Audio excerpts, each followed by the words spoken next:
Hi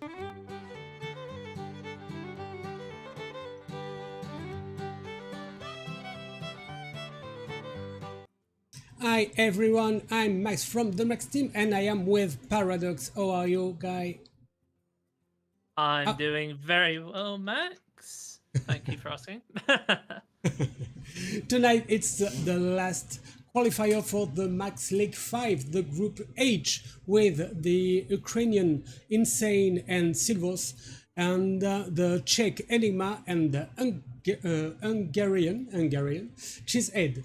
Do you know those guys, Paradox? Well, Max, as I'm sure many of our viewers are well aware, I, of course, pay very close attention to the Open Cup stats, and many of these players are very, very good on the Open Cup scene. I believe Cheesehead was one of the top players in the previous qualifying set for Masters Tour Stormwind. I believe he was top 50 win rate.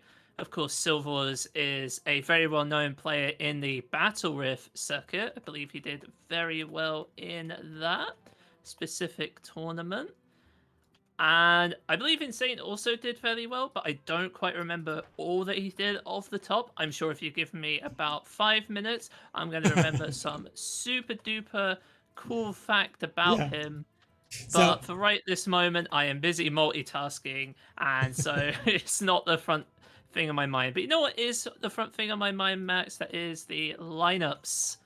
yeah, So why don't we well, give we are those a quick discussion? Yeah, we're about to see them. So in the Max Link 5 qualifiers, we have the best with win rates player in Open Cups, and the best ladder finishers. So that's why we have so many impressive players involved. And it's the last qualifiers. We have all the confrontations tonight. So it's 3 rounds, and first of all we'll have the Insane versus Silvors for the first round, then Insane versus En1gma for the second round, and Insane versus Cheesehead for the third round. But we can also have the end of the other matches. So we're gonna check for now the lineups from Insane and Silvors, starting, I guess, with Silvors. Okay, With displaying right now. Silvers, yeah? So let me just take a quick look at those. So starting off with Silver's lineup, we do have the Anaconda Druid with Moonfang. That's not something you see every day. Moonfang with Yeah. Mark of the Wild. That's a bit unique. We've got the Quest Aggro Pirate Warrior. We've got the Liberum Secret Paladin, and we've got Death Rattle Demon Hunter that, for some reason, does not play the Illidari Inquisitor. It only curves out at Death Speaker Blackthorn.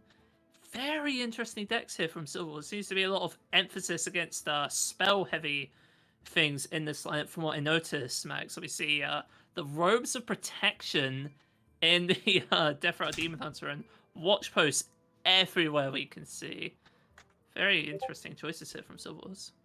And we have the band from for the first match versus Insane. Insane band is Paladin, so we'll see only the Druid, the Warrior, and Demon Hunter.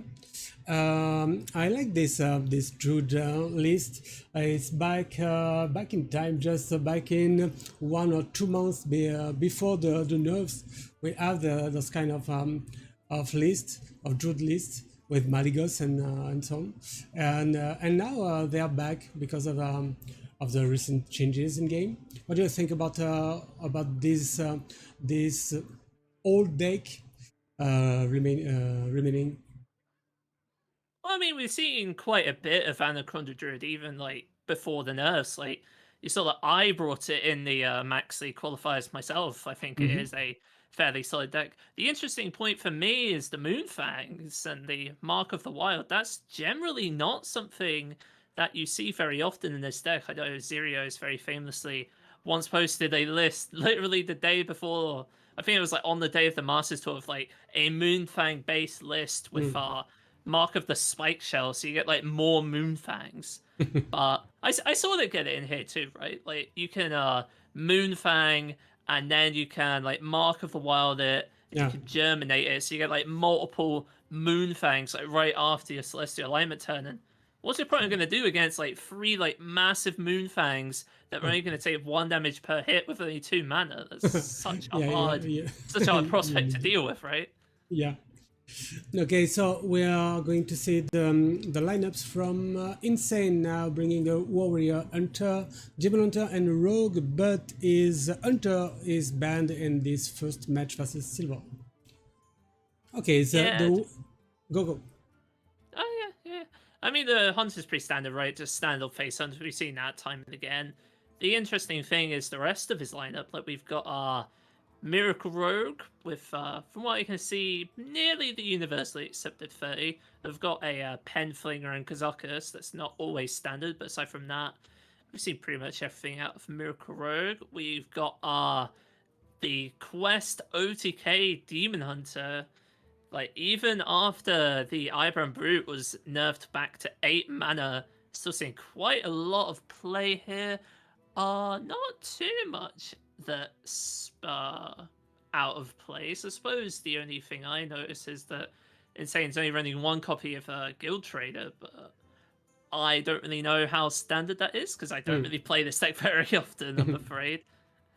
And then finally, we have the Control Warrior. Yeah. Not the big warrior we see with just like Rattlegore Troublemakers, etc. Just classic old Control Warrior, just curving out at Rattlegore and Mutinous the Devourer and just seeming to want to just grind people out of the game. Very interesting. I like the inclusion, the late inclusion of Vol'jin in this list, and also Kel'Thuzad. It's a very interesting. It's a very nice card. This Kel'Thuzad, not very used or usable, but I like the design of it. Yeah, I mean, if you go with like Kel'Thuzad plus like Blade Storm or Brawl, for example, you could get like just a ton of minions coming back from it. Even just a Shield Slam, right? Like you just like in the mirror, you could Headmaster Kel'Thuzad and Shield Slam a Rattlegore, and then all of a sudden you've got a 9/9 Rattlegore on your side of the board. Yeah. Let me see here. It's saying it's even got the Royal Librarian, so like he is teched for this Control Warrior mirror that's never coming. Yeah. Okay, we are giving the go to the players right now. We'll have Silvors at the top of the screen. So you can use the exclamation mark top command to cheer him, and to cheer Insane, it's the exclamation mark bottom command. And both players are from Ukraine. I'm giving them the go, then I'm adding the cameras. So where are the Silvors at S? Silvors. Yep. Okay, you can start. Good luck. You're ready. They are preparing to battle a friend. Yep, and just trying to make sure they know what their first deck is, because of course, as I'm sure all of you are very well aware, this is last year's standing, so Q order does in fact matter in this game mode. And of course, you don't want to start off with a bad matchup right out the gate. That's for sure. Yeah, I'm giving the go to the other players too, because they're playing at the same time. So En1gma and Cheesehead here. Okay, so starting right now, Insane at the bottom. Okay, preparing to battle a friend as well. So we forgot, I guess, to say that the format is LHS, BO5 LHS. So it's a little different than the format, you know. Conquest, you have to keep the deck you win with, yes. And the deck you lose with is just eliminated. Yeah. And of course, the last hero standing wins. It's as simple as that. Okay, Silvors, and then at the bottom, Insane. I'm trying to add. There we go. It looks like they are just starting now. I'm just going to spectate them in the game, and we can get going with game number 1 of the final group of the Max League 5 qualifiers. And we are going to start off with the Demon Hunter mirror match here. It is going to be the Quest OTK Demon Hunter versus this Death Rattle Demon Hunter from Silvors here, with a very anti-spell focus. I didn't even point out that he's running 4-mana Watch Post in some of his lists too. It's not just a Far Watch Post, it's also Crossroad Watch Post, which against OTK Demon Hunter, they run a lot of spells, Max. They run a lot of spells. I have something to say about the game. Is that we can enter the games and spectate the guys without any bugs for a long time. So thank you Blizzard, because we can see both ends, and it's not that I'm looking for the word in English. Souvent, it's often. It's not that often. So thank you. Yeah, Okay. of course, the design team doing all they can to make sure we have the most fluid Hearthstone experience possible. And speaking of fluid curves right here, Insane with a pretty solid opener here for the Quest DH. He's got the Sigil of Alacrity with the Acrobatics, which means that on turn 3, he will be able to get the first part of his quest complete. Of course, I'd imagine he'd like to do something a little bit more productive on turn 3 than spend all his mana completing the quest, but, you know, if you can complete it, why wouldn't you, right? You want to get the final part of the quest done as soon as you reasonably can. He's going to go for the Mohawk here. Okay, Mohawk free like this. Yeah, just trying to contest the board early, just trying to make sure Silvors can't go wide. It's kind of an interesting choice. Again, I confess, I have not played very many games of OTK Demon Hunter at all, so a lot of this is going to be a learning experience to me here, because I know that a lot of high-level players will be watching the stream and will be scrutinizing my every point about this deck, so I profess no superiority on this subject. Did you expect to see Demon Hunter, Death Rattle Demon Hunter in this qualifier? It's definitely. I think if you asked me this like a week and a half ago, I'd have laughed. Right? It's like Death Rattle Demon Hunter. No one plays that deck anymore. But quite a few people did qualify to the Masters Tour last weekend while playing Death Rattle Demon Hunter. So it's definitely not a fringe choice by Silvors, and so far it's working out really well for him. Like we see here, we've already got the Razor and Beastmaster coming down, getting a nice free trade on the Moog, putting the performers in play, along with this Neophyte, and that is just giving Silvors a really good opportunity here to slam this Crossroads Watch Post on turn 4 with a board, and I mean, look at Insane's hand, Max. It's all spells. So if Insane wants to play the game, he's just buffing Silvors' board and making it even easier for Silvors to kill him. Yeah. Yeah, interesting card for this kind of of decks. And at the opposite, the Glide is in this matchup won't be that useful. TPT for Insane, and I'm not sure you want to use this acrobatics right now because of the.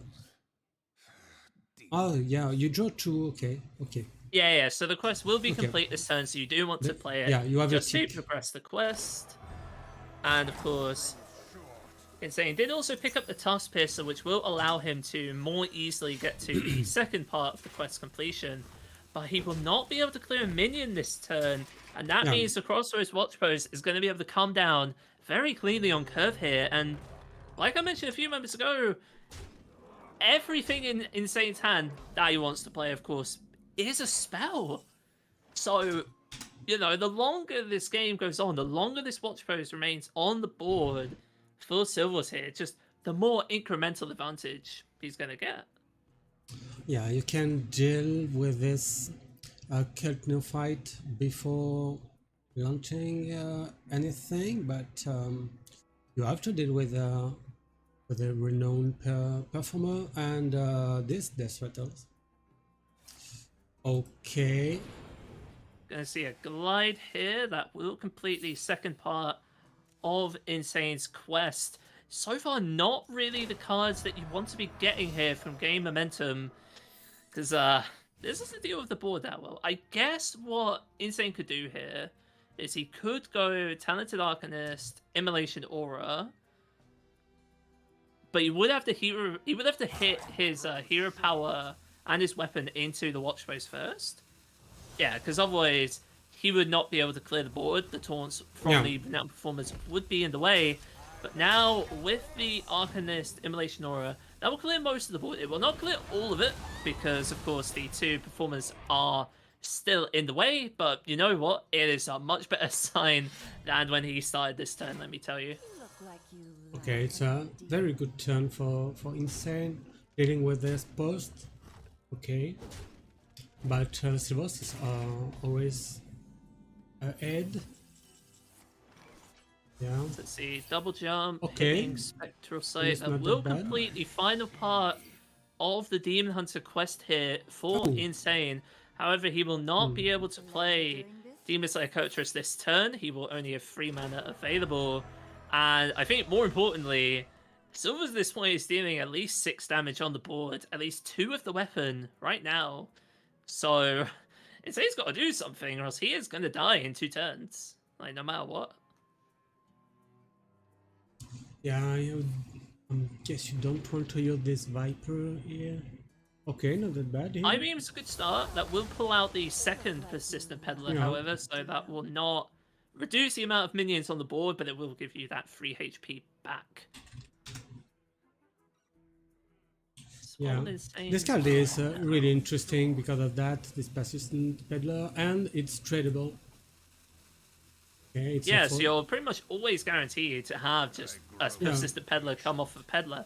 Ironically, this is most likely the intended use of the card before everyone figured out it's like, why do we need 2 of this? You just never play it and just constantly trade it back in the deck and complete the quest.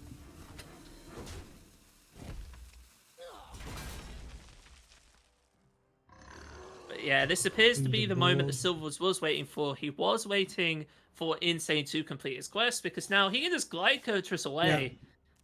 And if Insane doesn't draw Coatress back, that is his quest will have gone. And now what does he do? You know? Yeah, you have this this I-Beam, then the Spectral Sight, everything outcast. But would it be enough? Another I-Beam?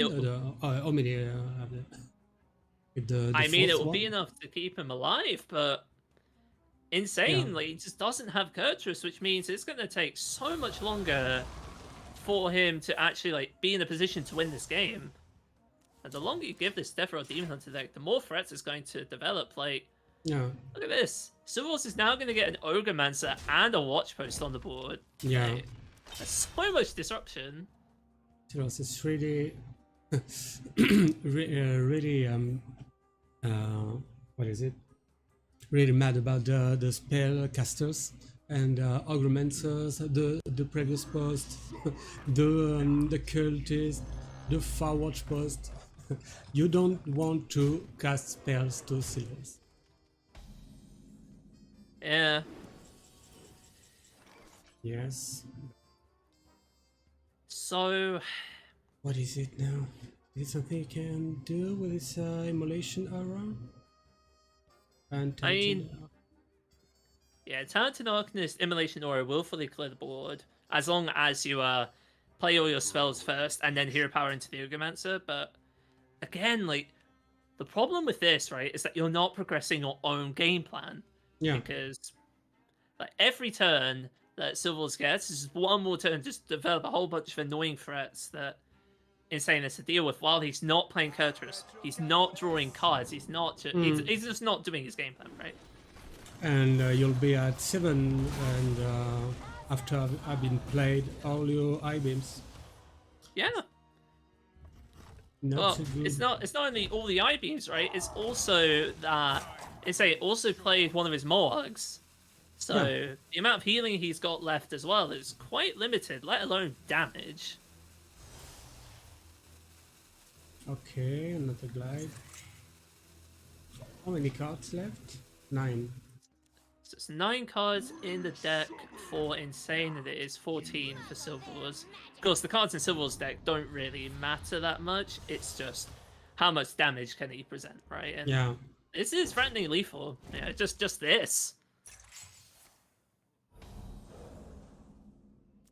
Let's see. Viper is not really what you're looking for, and neither is Moog, because Insane needs removal now, or else he's dead. Like, he needs Fellscreen Blast, or else the game is over. Yeah. Oh, I forgot to put the music on.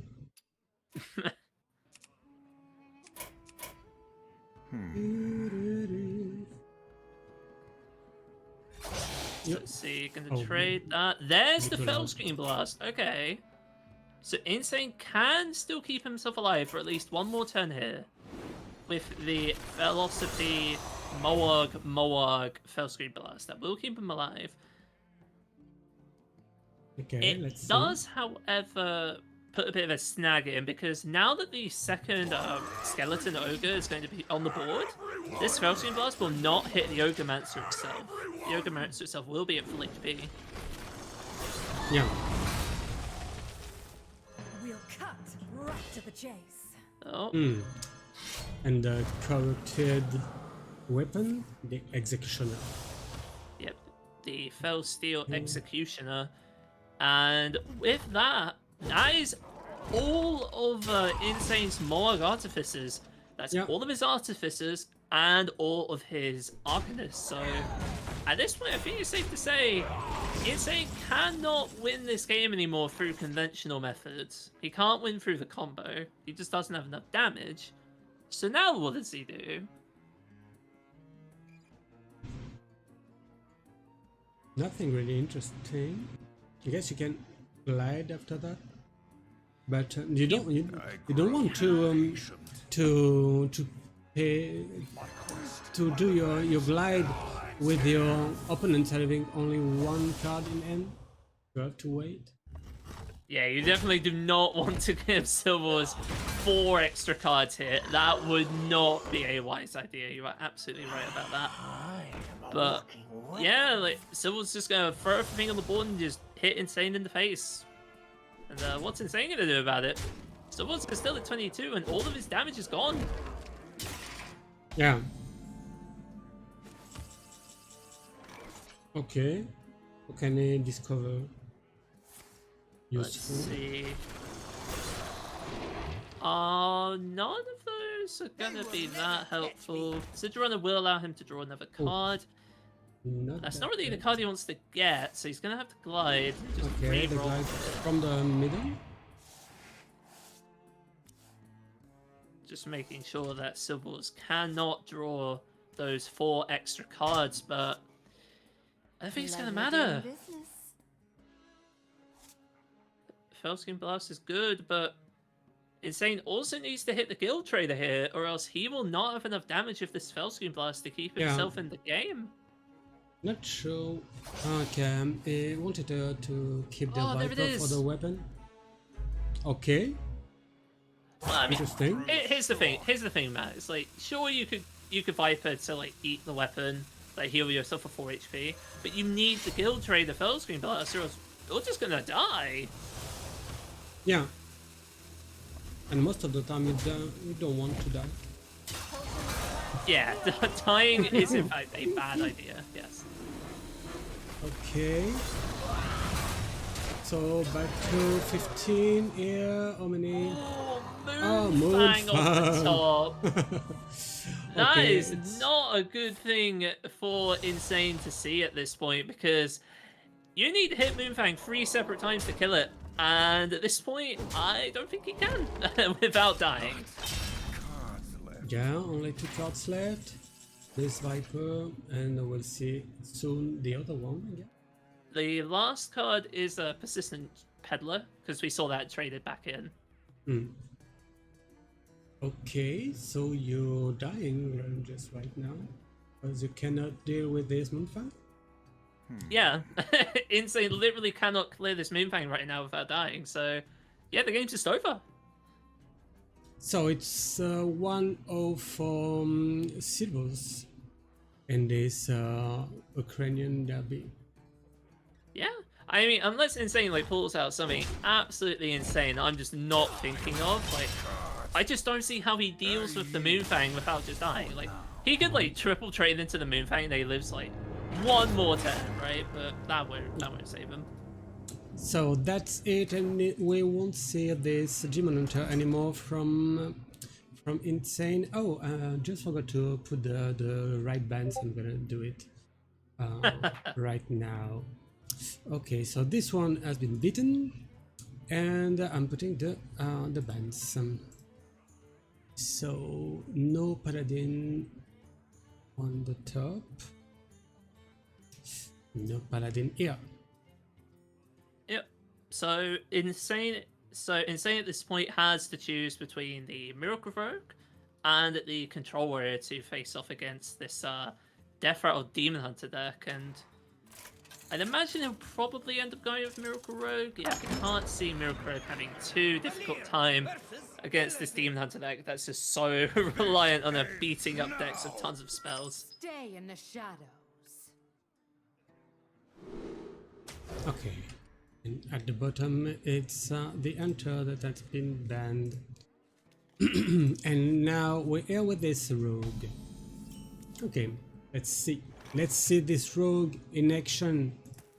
Okay, this preparation. Do you preparation into Swindle right now, or just waiting for the second round? Second turn? Well, you have to remember, right? There's a prize plunder in Insane's hand, so he could absolutely just save the prep swindle for a big plunder return.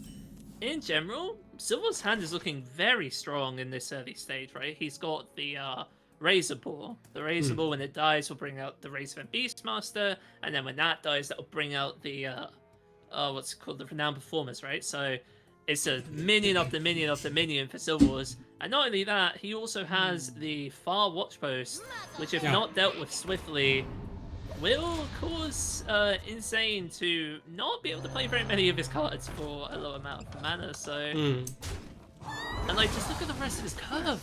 He's got Ogre on 5, he's got the Deathspeaker Blackthorn on turn 7 here.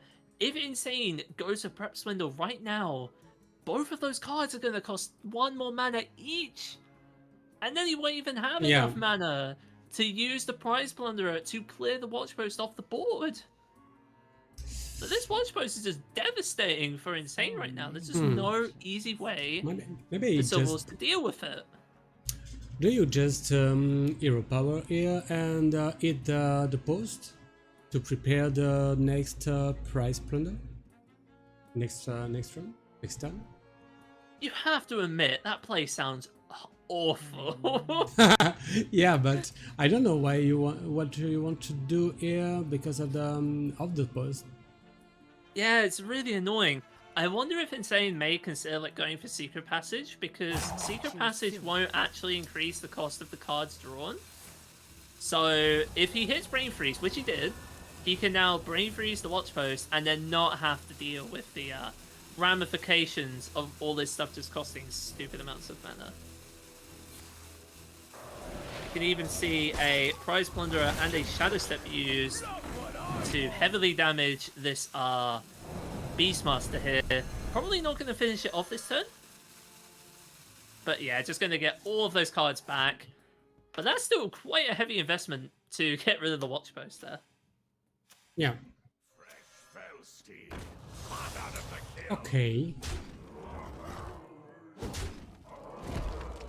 Yeah. Pretty solid studies, right? Like, you're not going to be able to play Skull of Gul'dan for a while because you have the Deathspeaker Blackthorn and the Ogremancer, and you can't play Valfusion Trap this turn, so might as well just get the card you can play this turn, right? It's not like Silvors had anything else to do on this turn.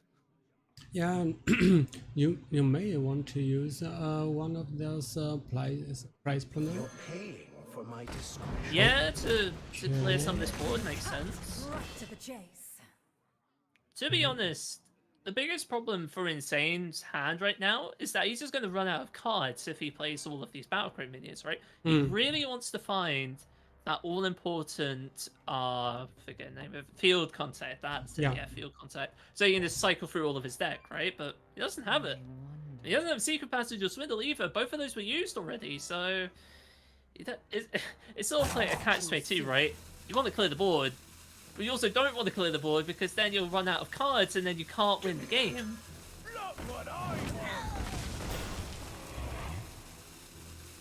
Okay, another one.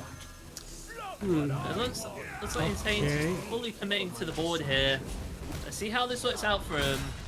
That is both of his Ethereal Orc Merchants gone at this point. Yeah, So and, these Garots.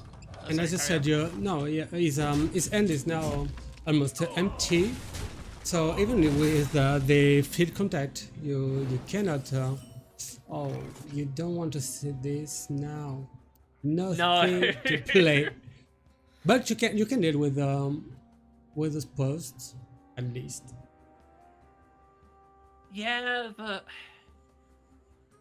again, like, I'll stress this a bit more. The problem for Insane right now is he just has no cards, so he's just handing Silvors back all this initiative because he just ran out of stuff to do, and it's Yeah, and like it's hard to blame him for playing all this stuff either. It's not that he had anything else to do, so it's just bad. Okay, and we can see this Augmentor coming into Death Picker Blackthorn. An unplayable glide. Yeah, probably gonna glide. Probably gonna glide after playing Death Speaker Platform. Oh. Do you yeah, preparation into one thing? Okay, that's it. looks like it. Let's see what Insane's gonna get here. Arcane Intellect is pretty useful here for Insane because, like we were saying, he was running out of cards. That is 2 more for him. Yeah. But every single one of these spells will be summoning a 2/2 for Silvors as well. Oh! Okay. These are not the cards you want to see right now. It's really annoying because you want the field contact, man. That's all you need to make this hand just go off, and it's just not here. But if you find it now, you have two Battlecry minions. Battlecry minions that can be useful. Do you really want to do this now? Okay. Yeah, I mean that's the question, isn't it? Like, when do you want to play these Orc Merchants? It looks like Insane's going to hold on to them and try to get more value out of that field contact if and when he draws it, but time is running out. Yeah, and another one. And next turn it's Blackthorn. No, oh, Insane can manage all of this. Oh yes, another one. Another Octopot, but again, you don't want to play it because No, it just doesn't do anything. Yeah. you have to play Priest, so you can Just you don't doing play nothing. anything. Yeah, but I mean, at least in Priest, right? At least in Priest, you have board clears. In Rogue, Yeah. you don't have board clears because you often don't need them. Ah, this is kind of sad to watch because we know what's going to happen next. Like, here comes the Death Speaker Blackfall, which is going to pull 2 more Death Rattles out of Yeah. Silvors' deck, and I mean, if Insane draws field contact right now, he might be able to still pull this one back. Maybe. But it is not looking good. No. Okay, you have one turn. Okay. So one more shot. See if he gets it. Okay. Just doing this very quickly. That is Garrot, not no. it. I No. think we are done here. Yeah. Seems like a 2-0. Hmm. And this Death Hotel Demon Hunter, very interesting in this kind of meta. Yeah, I mean, it's working really well for Silvors, but that game honestly felt like that was just Insane's game to lose rather than Silvors' game to win, Yeah. right? Like Insane just drew nothing. Like, he Yeah. had 0 field contacts in his top 20. That is unheard of. I feel really bad for him after that one. So now it's only the warrior, control warrior, if I remember well. You are absolutely correct. It is Control Warrior for Insane, which I've got to imagine has to be a more favourable matchup than what Insane started the series off with, but you never know, right? You never know. Yeah. Let's see how this goes.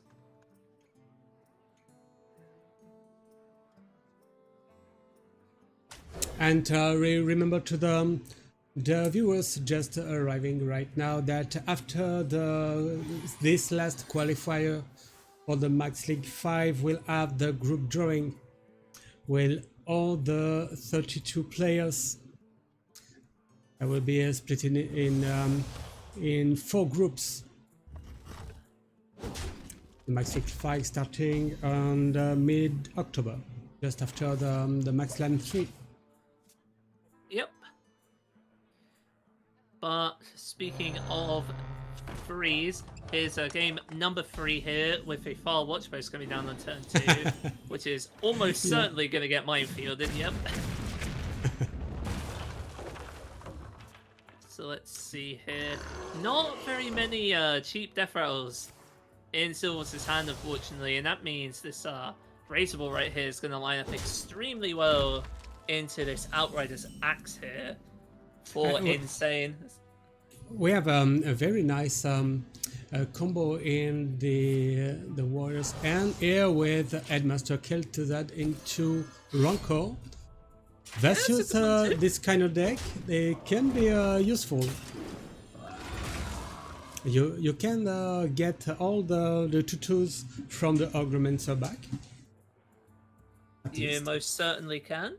Gonna see a glide on turn 4 here. Oh, not that fair from Silvors. Only 4 cards left and Insane and... Okay, another one. Yeah. Lightly used armor. See, just a ton of removal here for Insane, and not much that's proactive, but to be fair, that's kind of what we've come to expect from Warrior, right? Just a lot of proactive, a lot of reactive stuff, and just trying to grind the game down until eventually Insane can just get that Ruckle down and just win the game with that at the very end. Already the arguments are on 5. And this weapon that has been corrupted is Executioner. Yeah, so I'm just trying to think. So 6. Not very... So I not think, so much yeah, so if Insane goes to Minefield first, I think it's almost guaranteed that the Ogomancer will be left vulnerable. Except in this situation, oh my goodness. Insane, man, he's gotten so unlucky this series, like... Okay, it's it was not that bad. You even want to shield stun that? Like, if you shield stun the Ogre, it's just gonna give him a 2-2 anyway, it's just not worth it. And you don't have your Kel'Thuzad anymore in end, pity. But you can let him and maybe play... Oh, you could have played many spells, then Rancor to get a lot of armor. Okay, Yeah. so This Moonfang, by the way, is just such a pain for Insane to deal with at the moment because he just doesn't have Blade Storm.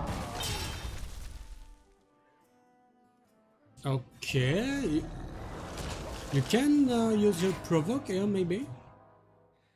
You can, but the Moonfang would only hit into the what's called the turtle only 1 time, right? So the Moonfang would still live and hit Insane back for 6 damage anyway. But yeah, oh my goodness, what a combo, Max! The Crossroads Watch Post with the Moonfang, so whenever Insane plays a spell, the Moonfang gets +1 HP, and that means the Moonfang is even harder to deal with. Oh my goodness.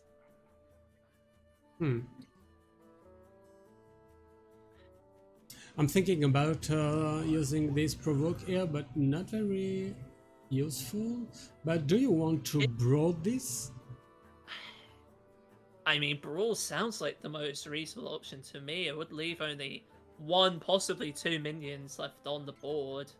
So you hit the 3/3 before, and then brawl?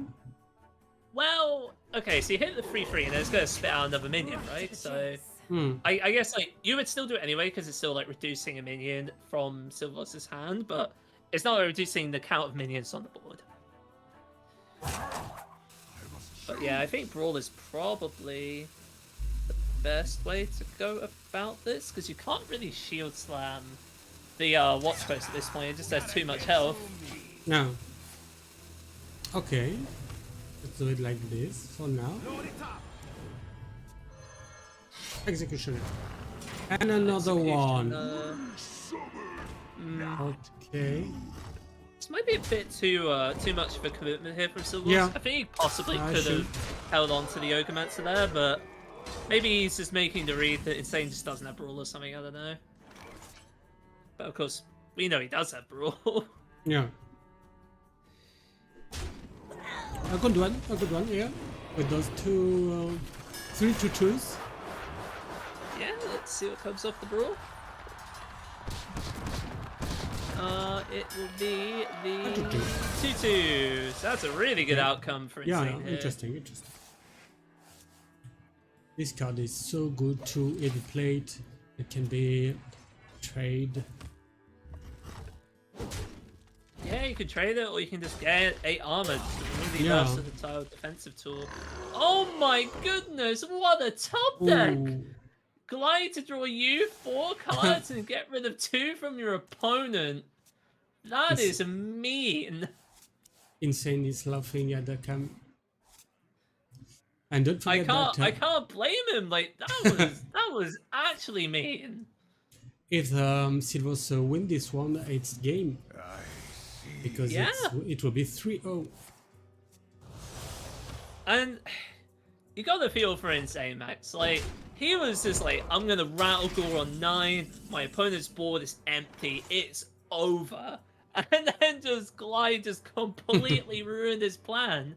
Now he's Yeah. got no pressure whatsoever. Like, he's got a Provoke with no minions to use it on, an Armor Vector, a Blade Storm, and a Cash. Like, And these he are had, not the cards you want to have. he Oh had my a Rattle God. Gala in end for turn 9.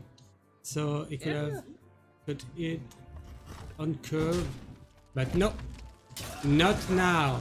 And another one. And another one, yeah, there's the Razorfen Battlemaster, which of course will pull another Death Rattle minion when that thing dies as well, because there is the Persistent Peddler, which will pull another Persistent Peddler out of Silvors' deck when that dies, so Yeah. this board's gonna be hit for a while, Max. I guess many of our viewers will be trying this deck on ladder tomorrow. Yeah, it's I working out will, really I well will. for Silvors at the moment. Okay. So now it's a Baroque of Azinot. Yeah, which makes was- sense, right? Because Yeah. Silvors still has that big weapon in play, so it's going to prevent at least like 8 damage right now. So that's pretty good. Okay. And yeah, there's the watch post once again. Just being Okay. a massive nuisance here for Insane at this point. I'm surprised that Silvors ate with this 4-1 weapon Pirates. into this bulk walk. Bulk Well, walk, yes. he just wants to get the other weapon equipped, right? So he can Yeah. get more cards from his deck and just continue to apply pressure. Hmm. Because the weapon's going to get popped next turn anyway. So why not just like get it over with now, you know? Armor. Lightly used armor. Like the way Silver sees it is that he's always going to have to pop the weapon into his face anyway, so he might as well just get over with now. Star Student Stelina? That's not Silver's no, come on, it's Stelina here. Stelina is busted here. You just get to completely mess Insane's hand even more. Just get that brawl out of there. Just get it out of there. So it's incredible, and I have the result of the other match between Cheesehead and En1gma. Cheesehead won 3-0 for Cheesehead, and we have Oh, very well played to Cheesehead. yeah, we may have Silvors getting the same score. in a few minutes, maybe. Maybe, yeah.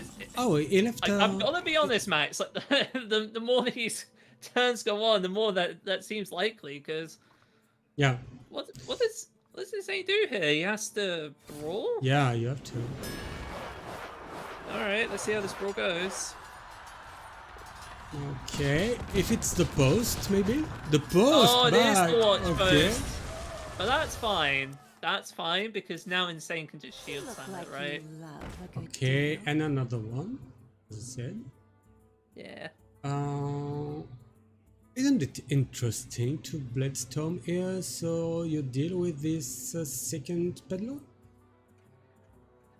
and the other minion doesn't.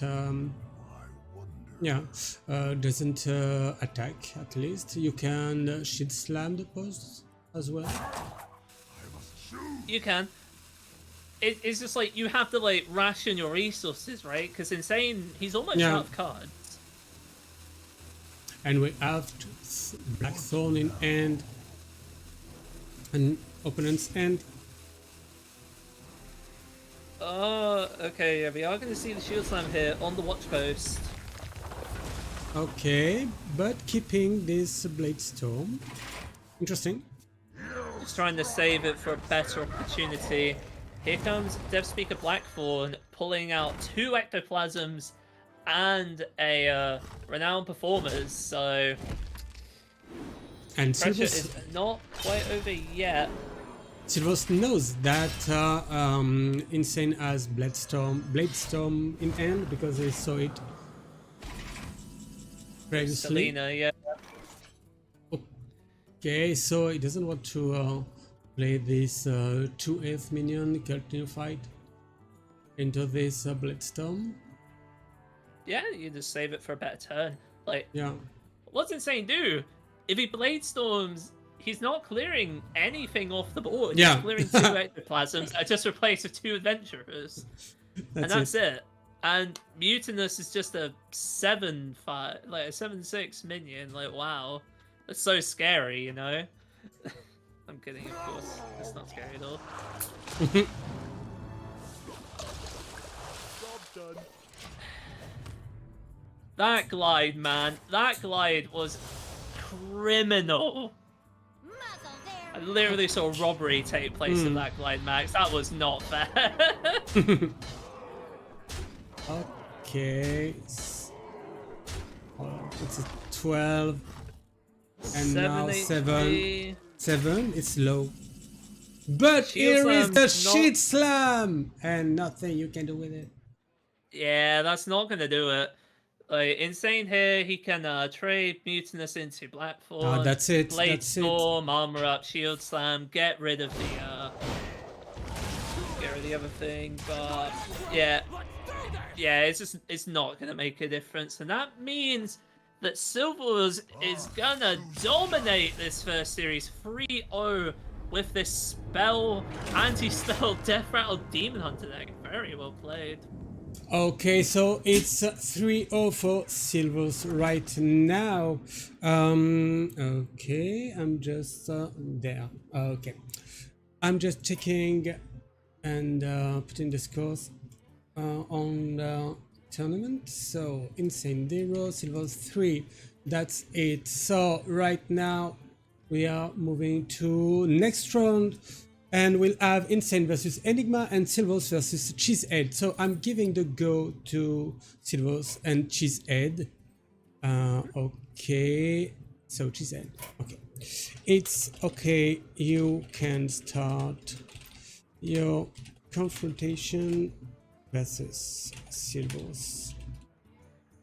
Okay. That's it. And now Silvors. Silvors, where are you? He's not here. Why? Probably just taking a brief break after that domination that we saw in the Yeah, last but I series. cannot see him connected. In the game? Yeah. Oh, neither can I, actually, yeah. Do you see? No, I'm sure he'll be back in a minute. Okay, no problem. So now us. We'll see another game, and it will be Insane versus En1gma. So I'm making just the move here. Insane versus Enigma. The adjustments on the stream. Silvors. Okay. So we're starting with Enigma. Where is Enigma? Enigma is here. Okay. Okay, Enigma. I'm checking this just right now. Putting this the good flag. The check one. Okay, Enigma and the good logo with the team Entropic for Enigma just right now. Okay, it's bringing a mage, a warlock, a demon hunter, and a warrior. And which one has been banned? The warrior has been banned. That's it. May you tell us about this lineup, please? I mean, it's pretty similar to Insane's, right? Like, we've got both sides bringing the Control Warrior, both sides bringing the OTK Demon Hunter. So the real difference here for Enigma is instead of Face Hunter and Miracle Rogue, he has brought Handlock and he's brought Spell Mage, which seems to put Enigma on that more like anti-control type stance, right? Like Spell Mage is very well known at being able to beat up the slower, more controlly decks like Quest Shaman. Like that was its main draw back when Quest Shaman was one of the top decks in the meta. But there's no Quest Shaman in Insane's lineup. In fact, his lineup is generally quite aggressive in nature with the Miracle Rogue and the Face Hunter. So it'll be interesting to see what role the mage has to play in this. Maybe Enigma will use the mage as like a counter queue against the Demon Hunter. I could see that possibly being a viable option. But aside from that, I'm not too sure what role the mage will play. And Handlock's just generally a good deck. Like, people thought it was dead like after the balance patch because the quest got a little bit slower, but yeah, it's still perfectly fine. I won the qualifier of it last weekend, so I hope it's still good. Yeah. Okay, so we'll have the lineup for Insane, but we presented it previously, so just hitting there here. Just to remind you, he has this Control Warrior, this Hunter. We will see maybe because it's the Rogue that has been banned, and the OTK Demon Hunter and the Rogue, but it's banned, and I'm proposing you to jump to the game just right now. Okay, I'm doing the adjustment in a few seconds. Just started the game before. Okay, it will be Insane first. Insane. It's okay. You can start. Good luck. And of course, have fun. Enigma. Yeah, but good luck is better maybe than fun. For Insane, it was had a lack of luck in the previous confrontation, I assume. So maybe he wants more luck than fun. Maybe. That would be ideal, yes. Okay, so I'm just adjusting anything on the stream. Just a few seconds. The score is 0-0 for now, not 3-0. Okay, then the pictures, because Enigma has not this head, but this one's Enigma. Okay, this one is okay. And then the videos. Did the match start? Not yet. Okay, then Not yet. So the I'm cameras. just gonna take a quick look at Enigma, and yeah, Enigma did in fact finish the 8th highest win rate in Open Cups for Masters Tour Stormwind, ending at 71%. So definitely a very strong player from the Czech Republic. I believe that he is on the team, the Czech League of Nations team with Faley, right? With Faley and Gianna. Yeah. Which of course got second place in the previous Max League of Nations. But And of course, I have to we tell all you, know- Yeah, which nation was first place, please? Yeah. The best nation, of course, the United Kingdom, which is of course going to win again. But you know, we gotta give our friends from the Czech Republic a good shot, right? Like Yeah, coming second in that tournament is no mean feat. There are a lot of good countries and a lot of good teams out there. It just so happens that literally everyone who's good in the UK all practices together. So even if we're not on the team, we're helping out. yeah. Yeah, the Max League of Nations 2 will start on January on 9th of January.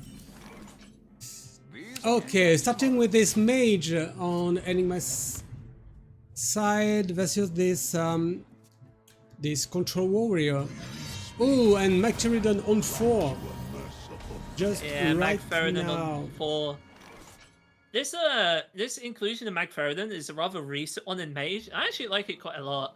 Yeah, Because a lot I of the do. problems with spell mages used to be that your opponent just didn't play minions, right? If Yeah. you don't play minions, you can't play your frost spells or sometimes your fire spells. You can't complete the quest. Well, with Mag, you're just giving your opponent minions, so then you can clear them. Otherwise, your opponent has to clear all 3 of these McFerrin's warders right here. And if they do that, then well, you've got a 12/12, and I don't know about you, Max, but I'm not going to turn down the 12/12 if it's offered to me. That sounds pretty good. Yeah, not bad. But that's just a control warrior. You know, you have single removals as well as AoE. So it's interesting, but not that interesting. Just like versus other, yeah, other class like maybe a hunter, a druid. Yeah. To be Uh, honest, Oh, I The didn't big- play the big this fire problem- side. Was it? yeah. Oh, because yeah, of the one thief. Yeah, because the one Okay. thief means that you won't get all your mana back from the refreshing spring water. But Yeah, but here's the thing, right? Here's the thing. The problem with Warrior in this matchup is they just can't win the game. And Mage, of course, has the very famous 2-mana spell Ignite, which will always shuffle into Yeah. the Mage's deck, and the more damage, the more at times it's shuffled in. So the Mage is theoretically infinite damage. The Control Warrior does not have infinite armor. yeah, So it'll be up to Insane here to find a way to proactively win this game. It's not enough to play defensively. He has to attack in some way as well. oh, I have I'm wondering if you play Kel'Thuzad into Shield Slam on Macteridon, does Macteridon get back dormant? It Or does, not? regrettably. It It does, does okay. come back woman. And of course, without And those 3 warders without in the play, 1/3. yeah, and regrettably, without the 1/3 warders on the opponent's board, Macferidan will never wake up. So that would, in fact, not be a very good idea. Yeah. That's true. Still though, I appreciate the out of the box Fun, thinking. but not very very pleasant. What now? Yeah. What now? Armor up. So at this point, we are halfway through the second part of the mage quest here for En1gma. He does have the frost spell in the form of the ice barrier, as well as the arcane component in the form of the primordial studies. So he will be able to get the second part of the quest complete next turn with no problem whatsoever. The question for En1gma here is whether or not he can find that final fire component he needs to get Arcanist Dawngrasp in play. But he also has to be a bit careful, because if he times it incorrectly, if he puts Arcanist Dawngrasp in his hand and doesn't play it immediately, then Mutinous the Devourer will eat Arcanist Dawngrasp, and then En1gma will lose the game. So, gotta be a little bit careful about that one. Yeah.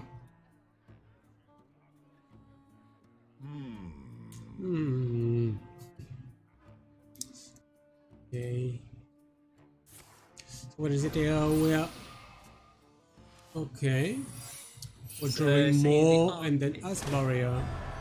Okay, and as I said, the mage is playing his own game. And if the warrior plays is 1-2, the warrior won't win, cannot win, isn't able to win because of the new card you mentioned before. So I'm not sure what Insane can do right now. Maybe with a Rattle Go? Is it something you can assume strong enough to win with?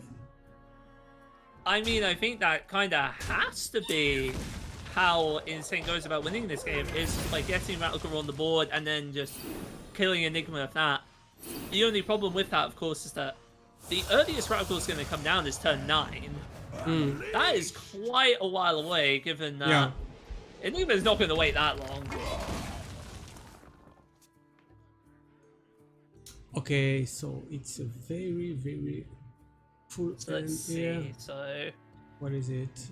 Maybe a he Primoder needs to play a Studies? Frost and an Arcane spell here in order to get Arcanist Dawngrasp online.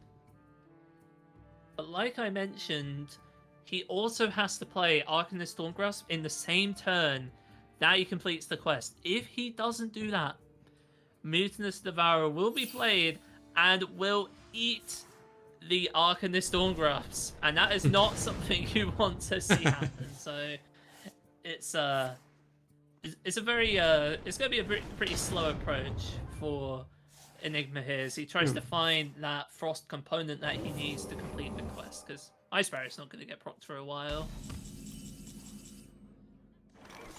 Okay. And you have nothing to eat with this Mutinous. Maybe another no minions. one thief, maybe. Not sure. He's playing 2 of them. Yeah, I don't think Enigma's playing 2 on thief. Let me look. No, he is only playing the 1. Oh, but that's an Oasis ally. That will complete the quest. So will Brain Freeze here. Now, I'm sure Enigma has played quite a bit of this mace deck. He knows full well that Mutinous is the only way that Arcanist Dawngrasp can be stopped. And so I'll be pretty surprised if he plays the Oasis ally and doesn't just complete the quest and doesn't just play Dawngrasp in the same turn.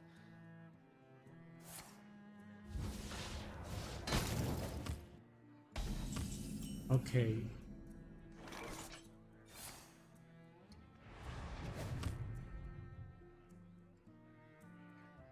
So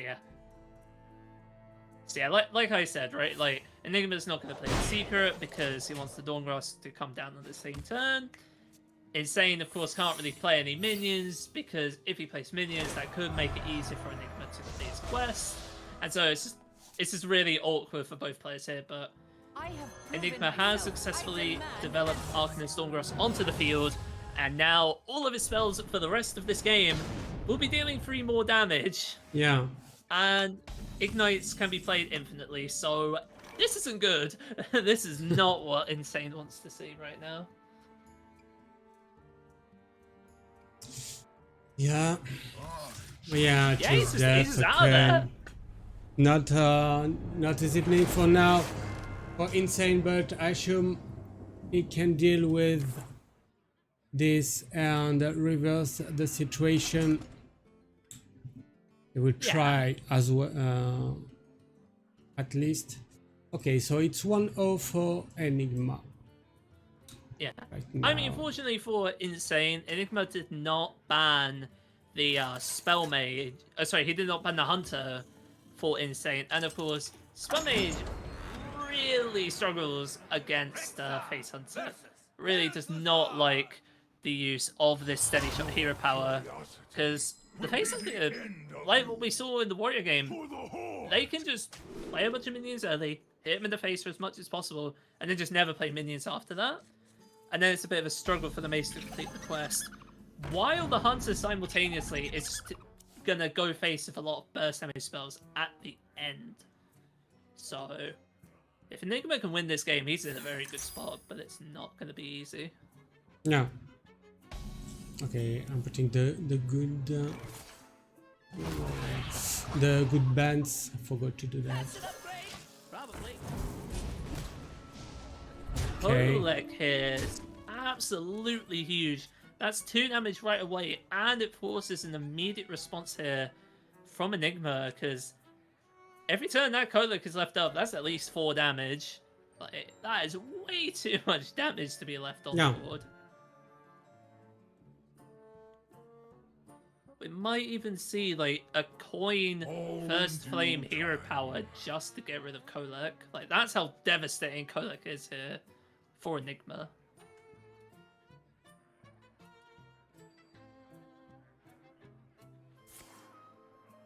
Yeah, that's exactly what Okay. I'm gonna see. Just Okay. So much.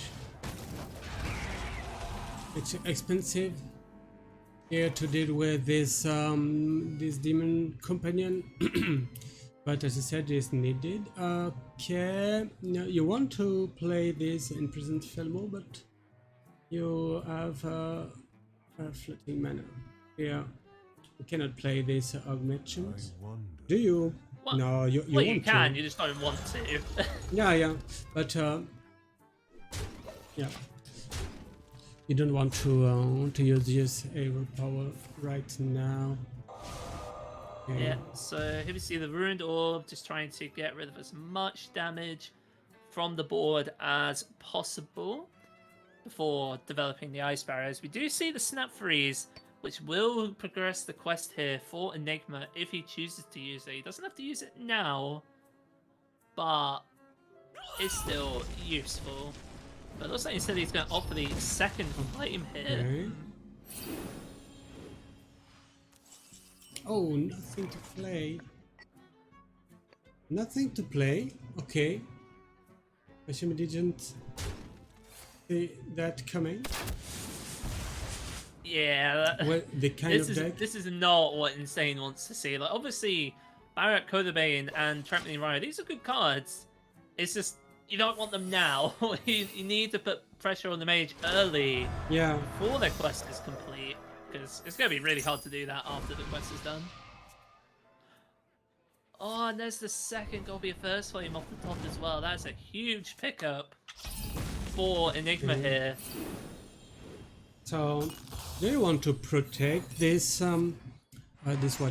this Felmo with augmentant, or you prefer to play a Rhino here? Oh, I mean, you could also but go for we Barrack can Kodabane. do Wrangler into augmentation, maybe. Barrack, does he play what is it? The 3/4 that brings his wife, his dead wife. Oh, Mankrik? Mankrake, yeah, that's it. Does he play it? I'm checking. Let me right take a look. I'm pretty now. sure he does. Yeah, he does. So don't you want to play Barak after Mankrake, because you can play something else here? Well, Okay, look, this well, one. here's the thing, right? Here's what you have to remember for later. There's going to come a point in this game when Insane doesn't actually want to hit En1gma in the face because En1gma will have an Ice Barrier up. Mm. And what playing Mankrik and then Barrack Kodabane does is, as you said rightfully, it will pull Mankrik's wife out of the deck. Mankrik's wife then attacks En1gma in the face, which then procs Ice Barrier, which then gives En1gma 5 more HP than Yeah. what you'd actually get by not pulling Mankrik's wife out of the deck. So it's a very very complicated dance that we're trying to play here. Okay. Okay, it's yeah. interesting here. The minion, demon companion. No, so it will be this augmentant. You want to play it on the left, I guess, or on the right. So it's gonna protect the Yeah. the Volpatinger and also just try to play around Cone of Cold as much as possible here. Which, speaking of, that is in En1gma's hand at this point. He can go for Cone of Cold plus that Fire Sail, which will clear most of En1gma's board. But at this point, the damage has mostly been done, right? Insane at this point has 2 copies of aim shot and a quick shot in his hand. Like, on its own, the aim shots are 6 damage, the quick shot is 3 damage, it's 9 damage. The aim shots also deal 2 more damage with the hero power, so that's 11 damage just the spells from Insane's hand, and that's ignoring the hero power. This base deck does not run any with healing, so once that damage gets in, it's sticking. Enigma thinking. Maybe. Okay. Works against me. I like this into Cone of Cold. That will clear most of the board, Yeah. but Okay. Oh, piercing shot. Okay. yeah, so It will be most awful. likely we'll see the piercing shot into the aimed shot here, because that also clears Barrack Code of Aim from the board. So I'm going to go for the quick shot instead. That's fine too. Okay. I like It's- the piercing shot as well, because of the Yeah. you don't let any minion on board, and you know you have the okay the hit in end. Yeah, but either way, there's nothing that Enigma can do at this Yeah. point. Like, all they're saying to do is just like fire an aim shot and the game is over. Gonna track Okay, it to first check- make to sure it's check not counter spell, okay. And yeah, there That's we go. it. First game won by Insane tonight. Hopefully the start of a wonderful comeback for Insane there. Yeah. Must be happy. But it doesn't show it. Well, he's still got 2 games to win, don't forget. We're far from done. Okay, so we won't see this this what is it? Ah, okay, I have to change the classes too. I forgot that because I'm a bad man. Okay, what is it? Enigma. Mage, so warlock, Enigma- commander, warrior. Yeah. Looks like Enigma is going to go for the Quest Demon Hunter, and from what a lot of my friends who have played way more Demon Hunter than I have told me, they've made it very clear to me that this is a very good matchup for the Demon Hunter here.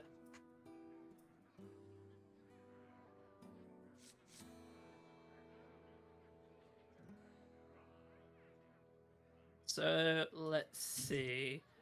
Got some mulligans going on here between Enigma and Insane. Just waiting to see what they will pick. I imagine Mad Crick is probably going to be a keep for Insane, and obviously the quest will be a keep for Enigma. It's just whether or not we'll see cards like Tusk Piercer being kept. Indeed, that is what we see kept. This is actually looking very good for Enigma here in general. Just a ton of card draw, a ton of cheap card draw too. That's exactly what you need to get this quest completed as quickly as possible.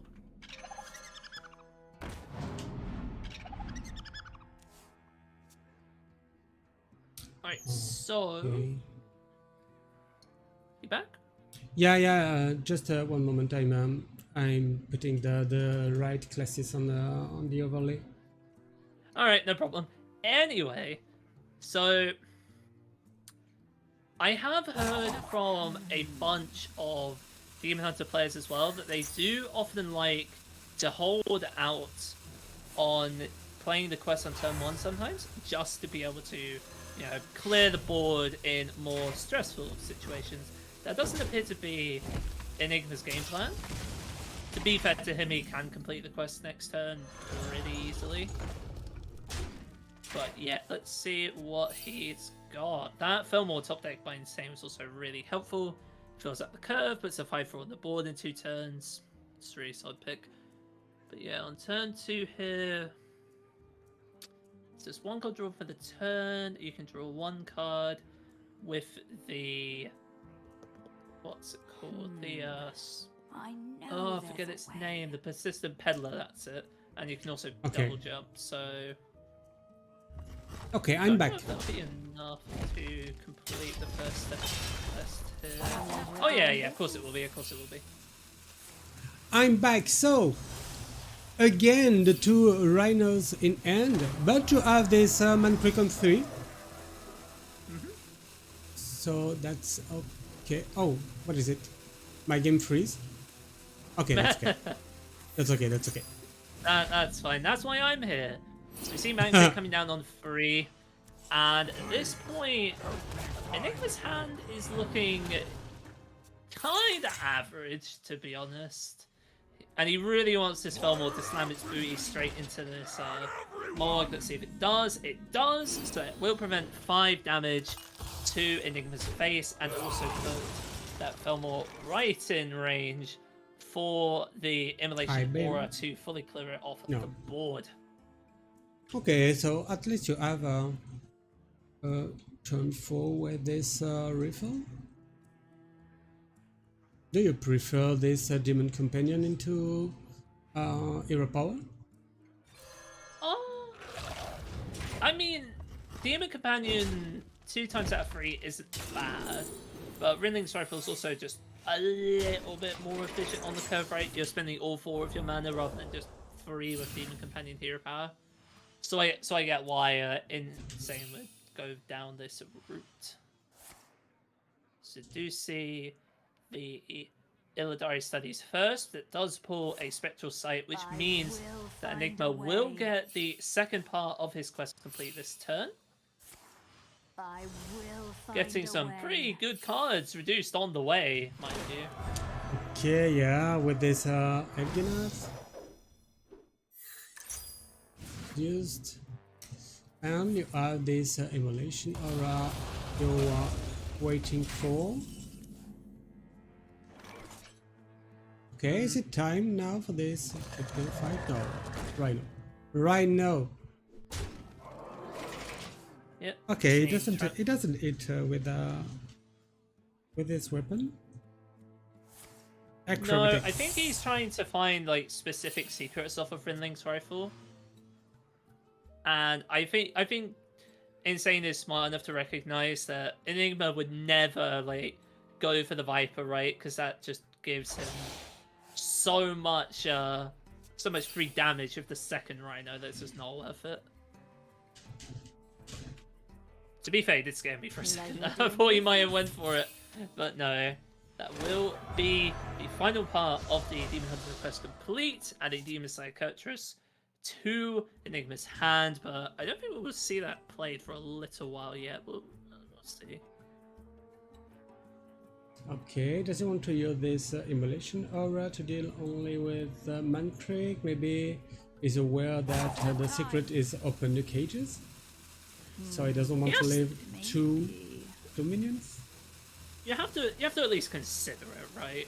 Yeah. Like if it's open the cages and it's Leok or Huffer, that's a lot of extra damage, and that might not be enough damage for you to reasonably get away with. So yeah, I can respect the Immolation Aura here just to nip that like possibility in the bud before things get a little bit too crazy, you know.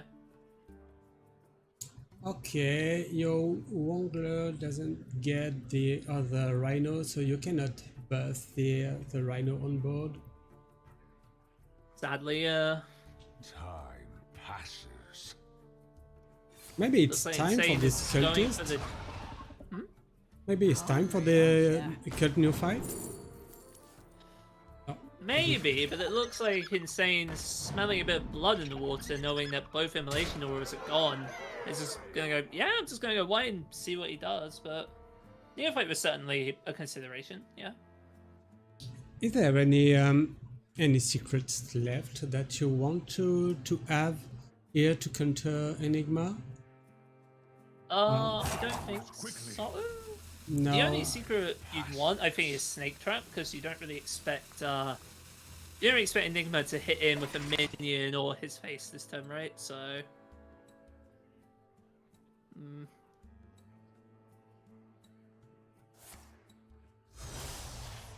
I've been picked up. That is a very useful draw for Enigma at this point, because that will be at least 6 healing with the I-Beam, and of course 6 with the Fellscream Blast.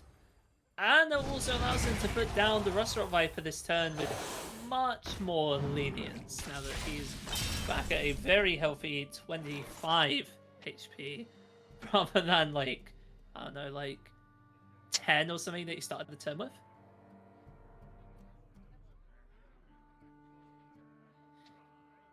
Okay, I'm responding to the chat about the format. We are on a group with 4 players, so 3 rounds. The 2 first players after that enter the Max League 5 main event. And sorry to interrupt you there, Max, but this turn by En1gma here is really, really strong. We've got Demon Psychotus coming down along with the second Fellscream Blast, which will clear at least 5 damage from the board, along with the Sigil of Alacrity. That means next turn is going to be big, to say the least. Next turn is going to be big. Yeah, and it's back to 27 here. A bit difficult to deal with. Muzzle their magic. Okay. Quick shot. It's not really what you're looking for here at this point. That's insane. Because he's almost out of damage. But the only direct burst damage he has left, of course, is the 2 aim shots. The Mancrick's Wife and Barrack Kodabane, if that's drawn. But Yeah. Dream Crescent, isn't it? Doesn't draw very well tonight. So it with the rogue in the first confrontation here with the hunter, with the 2 rhinos in the start, and previously rhino and Barak in the start. Yeah, it will be difficult. Yeah, agreed. It looks like at this point En1gma is just slamming everything onto the board. I don't blame him for this, right? Like, Insane's clearly out of cards, so you might as well just push the damage now while you're able to. And besides, both of your Molochs are gone anyway, so it's not like you're going to be able to finish the game with the big wacky zappy combo anyway. Yeah, face, and face.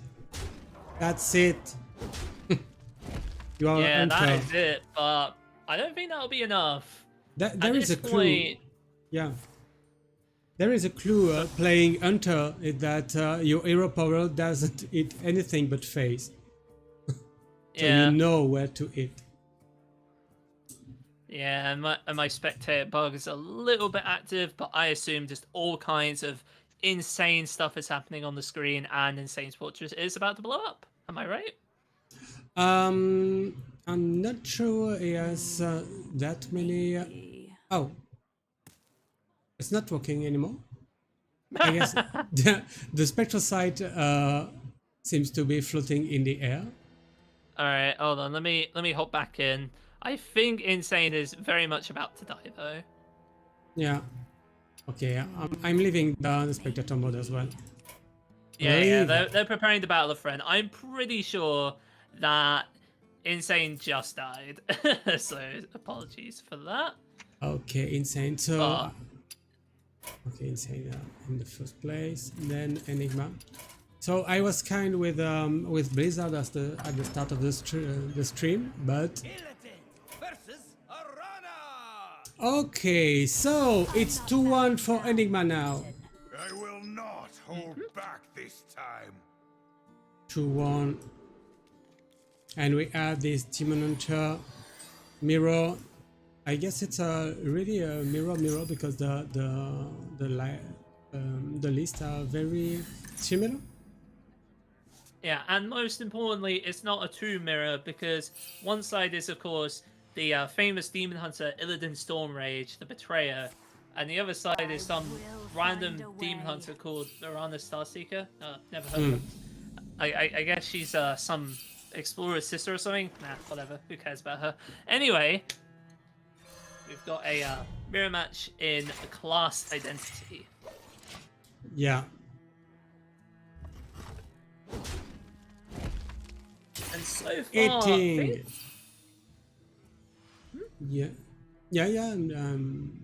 I'm listening. So what is Yeah. it? Do you do you play this? Do you think this Viper has to be played in this matchup? Does the Tusk Piercer? Well, it looks like it's Enigma going does. to now. I don't mind it, right? Because it makes it a bit harder for Insane to complete his quest this turn. Not impossible that we see here. The 2 tradable cards will complete the tick of the quest this turn, but it's all like minor disruption that will most likely make a difference at some point, just not necessarily this turn. Okay, interesting. I guess you have the opportunity later to put this spectral sight on the left side of your hand to hit the outcast. What is it? Thank you. Speaking of outcast, by the way, there's the glide here for Enigma, so that will shuffle away all of those discounts for Insane, as well as a coin you don't really want to draw from your deck, and complete the first part of the quest for Enigma. Oh, But we might see a glide for a glide here from Insane. and Might maybe just go coin glide. maybe another thank you from Insane this time. Because of the maybe. little BM. Everyone's gliding everywhere, yeah. Genuinely, I do actually think that's the play from Insane here, because you don't want to draw a coin from your deck, and this way you get to shuffle all of those discounts that Enigma just got away. So Yeah. no, I think that's a fine play, like coin glide. Yeah, because and your hand is really awful right now, so why not glide? Yeah. I'm thinking about that. I think Insane is always going to glide here. He's just debating whether or not he wants to glide Enigma's hand as well. I think that's really the only debate you can have here. Because you're not going to play Mowogs before the quest is fully complete. That's not happening. So yeah, we do see, of course, the Outcasted Glide getting rid of all of Enigma's discounts and completing Gain Momentum, the second part of the Demon Hunter quest. Okay, and you get this spectral sight that will be discounted to 1. As well as Sigil of Alacrity, that will be discounted to 0 mana at this point.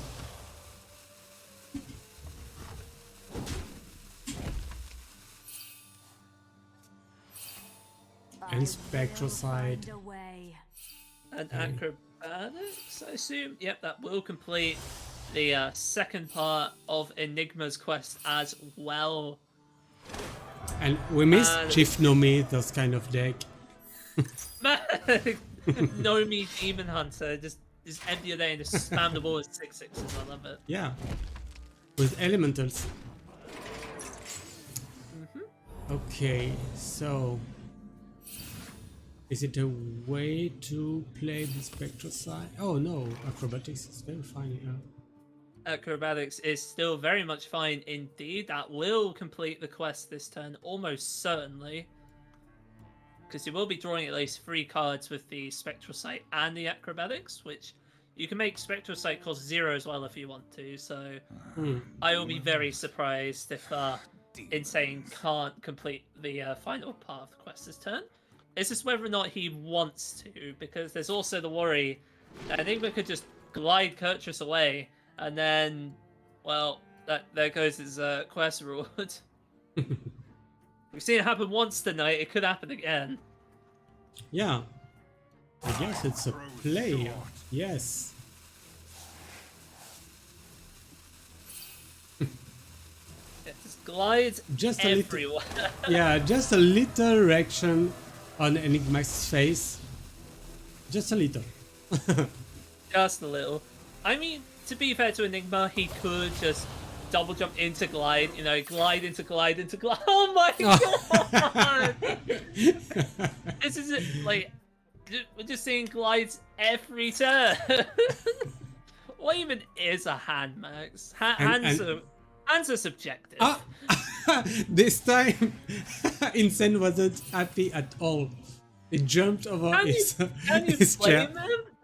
Can you blame him though? Like, No, because this one is really hurts. it was created by Illidari Studies too. I would be fuming if that was me. I would be fuming if that was me, genuinely.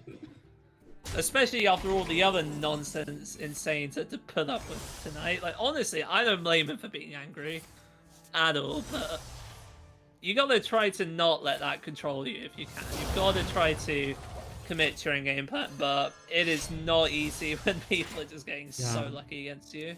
I guess you have to another line.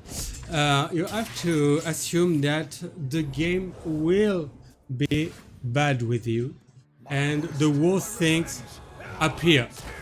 So when it appears, you know that it could happen, and it's maybe the best way to deal with. Because if you think that the game would be fair with you, you're wrong. It won't. Yeah, but this is a really good spot for En1gma to be in at this point. Oh, but there's Kurtrus right there for Insane. This game is far from over, ladies and gentlemen. But at this point, En1gma does have a whole turn with Kurtrus still on the board and dealing 7 damage, so we might possibly see En1gma get lethal here, but it would not be easy. And there is a 10th glide in Insane End. I don't know how they find how many glides. Glides? Everywhere. I believe this is Insane's second like natural copy of Glide.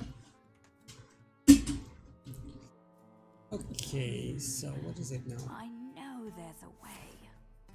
I will find a way. Okay. The Immolation Aura, that's not really what En1gma needs at this point. I have the result of the other match. It's Silvors that who won 3-2 over Cheesehead. Silvors 3, Cheesehead 2. So at this point, Silvors is pretty much guaranteed to be in the top 2, right? Yeah, that's it. That's it. That's it. That's it. Just Silvors is in Max League 5. You know, no biggie. Yeah. Okay. So Anyway. we have to wait because there are tiebreakers still possible. Yeah, of course. But anyway. Okay, so what is it now? You have this IBM, but no Edginos in both end. 8 cards left, and Insane's deck. I think Insane's position on this is that he kind of just has to keep himself alive as much as possible. Because he doesn't have much in the way of card draw in his hand. He has a glide, and that's it. Yeah. The glide. Okay. Okay, getting back to 30. Back to full HP. And trading. And, oh my goodness! Insane as lethal next turn. Unless, of course, En1gma can pull out another glide, which I don't think is possible. Yeah, I think Insane has managed to turn it around. I was looking dicey for a moment there, but he did it. And honestly, after this game, I think he has the right to use that threat emote. Well played, sir. That's it. And despite all those glides and ripping his quest reward away, it's a win for Insane. 2-2 in this second round of these qualifiers. Yeah. So game number 5 will be between the OTK Demon Hunter for Insane and the Handlock for En1gma here. Illidan versus Nazoth. And sorry. No, carry on. And if Insane is losing this one, is eliminated. It cannot Almost reach. certainly, yes. Yeah, it cannot reach an Enigma as well, I assume. Yeah, because they both lost the first round. So Yeah. So it's you don't close want either way. you don't want to lose this one. To be fair, you don't want to lose any series, but yeah, this is definitely a crucial turning point here for both players. Yeah, because you're... Enigma's hand is looking pretty good here, though, I do have to say. But there's the Spectral Sight. That's exactly what Insane was hoping to get, because that will progress his quest. And you have Glide in end here on Insane side. Possibly, because Enigma could be a bit tricksy here and go for the Neophyte and the Tour Guide. And then you can't Glide next turn. Yeah. But the more the Warlock will draw, the more this Glide will be painful. You could, but that's as long as the Warlock draws cards. If the Warlock doesn't draw cards, the Glide is less impactful. Yeah. Sometimes the Glide can actually help the Warlock, because if the Warlock can find a Flesh Giant from Glide, well then, that's suddenly a lot of potential damage against the Demon Hunter, and Demon Hunter typically has a pretty hard time dealing with big minions like a Flesh Giant, especially if there's like 3 of them or 4 of them from Raised Dead as the game progresses. Yeah, right.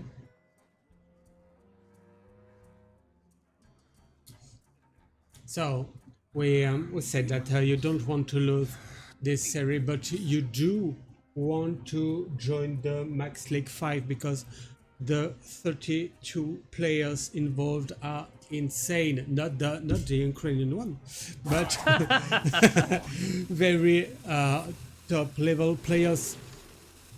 It will be 16 Grandmasters and winners of the Max Open Cups, winner of the previous Max Leagues, and then we add 32 other players with the best win rates in Open Cups, the best ladder finishers, and they are fighting each other on those qualifiers. It's the last qualifier tonight. More bones to gnaw. And then we'll have the 32 players involved in the Max League 5.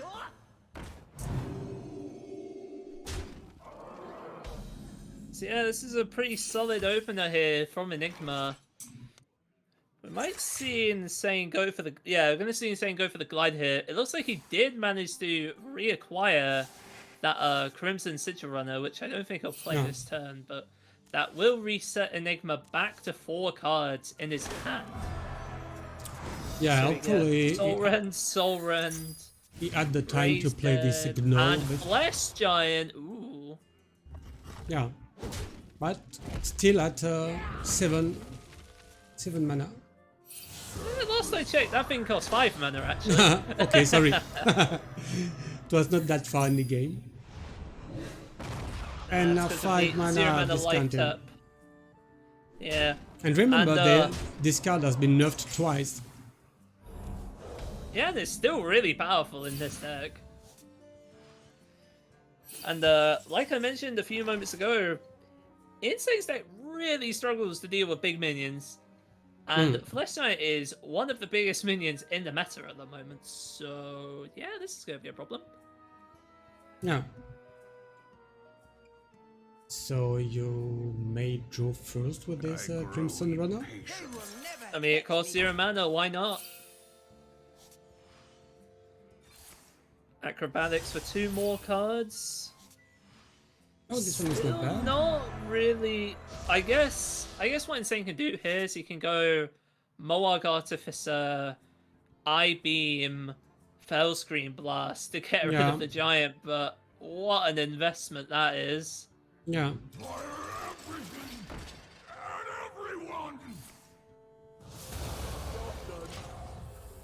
Okay. Back to 26. But not that good on board. Okay, and this race there. See? Oh, Flesh Giant coming back Yeah. from the race dead. So that will be right back on the board in a few moments' time. Here for the tour. Okay. So we draw, and the giant is discounted. What is it? Oh, you Yeah, can it costs touch of the 3 nerf on mana. it. Interesting. On Yeah, you can Moab. use Touch of the Nathrazim to finish off the Moag Artificer, Yeah. get 4 HP back, and the Giant would then cost 1 less mana as well. Heck, you could even go for the Shadow Blast on the Moag and then use the Touch on the Crimson Sigil Runner. Okay. So at the moment, you can't play the Gnoll and the Giant in the same turn, preferably, but that's still really impactful given how much work it took for Insane to get rid of the last Giant, you know? Yeah. So, will Insane be able to deal with this second giant? But it's not the second one, it's the same one. And back to life. Still ugly, but Yeah, back, just back got to life. reanimated, yeah. What is And it? Okay. if you're Insane here, you've got to be feeling very nervous, because if you play this Kurtrus here, which he does, that means that if En1gma draws his copy of Battleground Battlemaster, the game is over.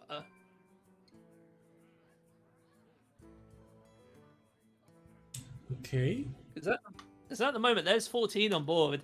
Yeah. Not that bad. 14 to deal 18. It's a start. Oh, that's not quite How it. many? How many cards left? Okay. Ooh. Do you want to invest the second giant here? Yeah. Okay, he does. I mean, again, I said it last time, but Insane just has such a hard time dealing with these giants that why not put the second one down, right? Like, the longer this game goes on, the harder it will be for En1gma to win, because Insane will just draw the rest of his deck, he'll get to the combo, and then the game will just be over. Okay. If he if he has any shot, it has to be through just putting on pressure now. 6, 8. Oh, you have 8. Yeah, so it's not quite lethal just yet, I believe. This would be... It'd be spell damage plus 2, so it'd be 5. 5 times 2 is 10. 10 damage is nowhere near enough for lethal. Yeah. That is enough to clear one of the giants, though. Yes, maybe. Why not? But you are at 9. But you can grow you impatient. can get back to 17, I assume. Oh, Oh, it's the glide of the last chains, I guess. very interesting choice here from Insane. Gonna glide. That does give En1gma 4 new cards from the deck. And to be honest, En1gma definitely wanted different cards than the one he had in his hand, so... Oh, this is not at all...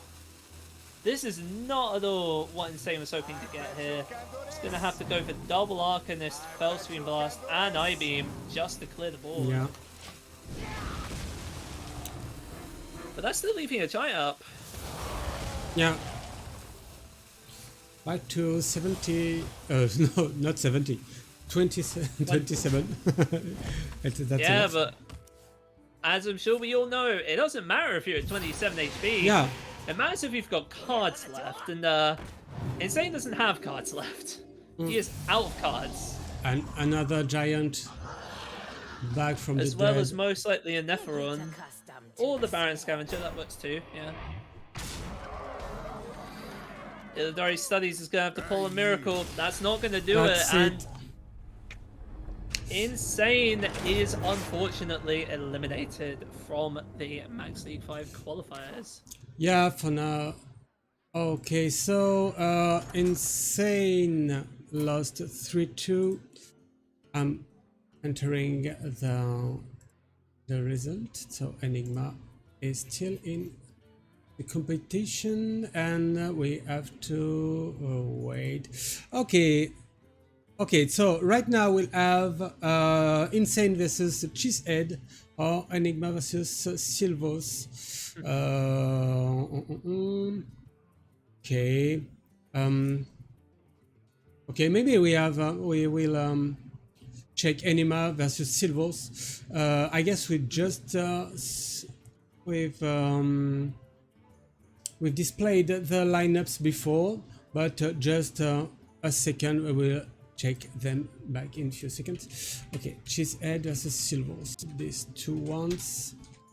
Okay, I'm saving this one here. Starting with Cheesehead. Where is he? Cheesehead here. Here. And here we are just adjusting the flags because Cheesehead is Hungarian.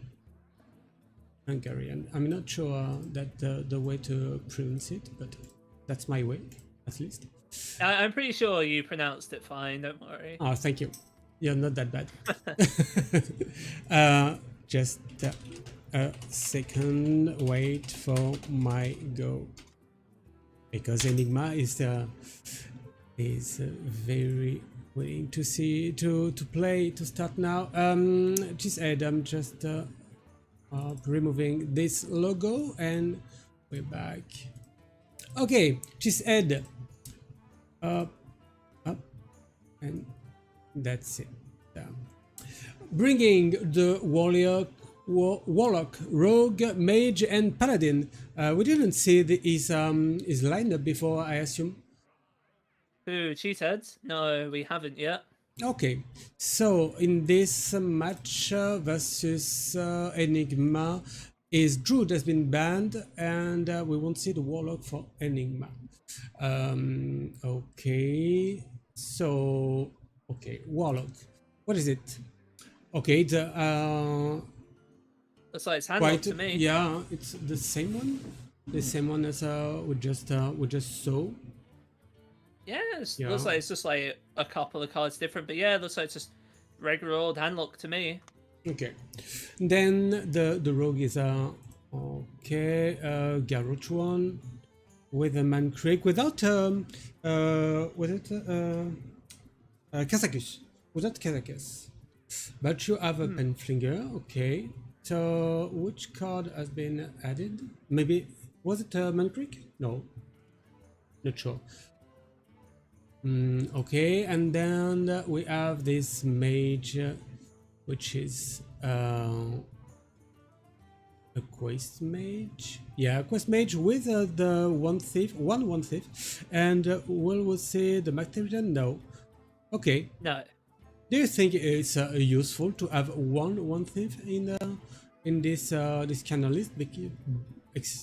But where you can have a Macterian instead?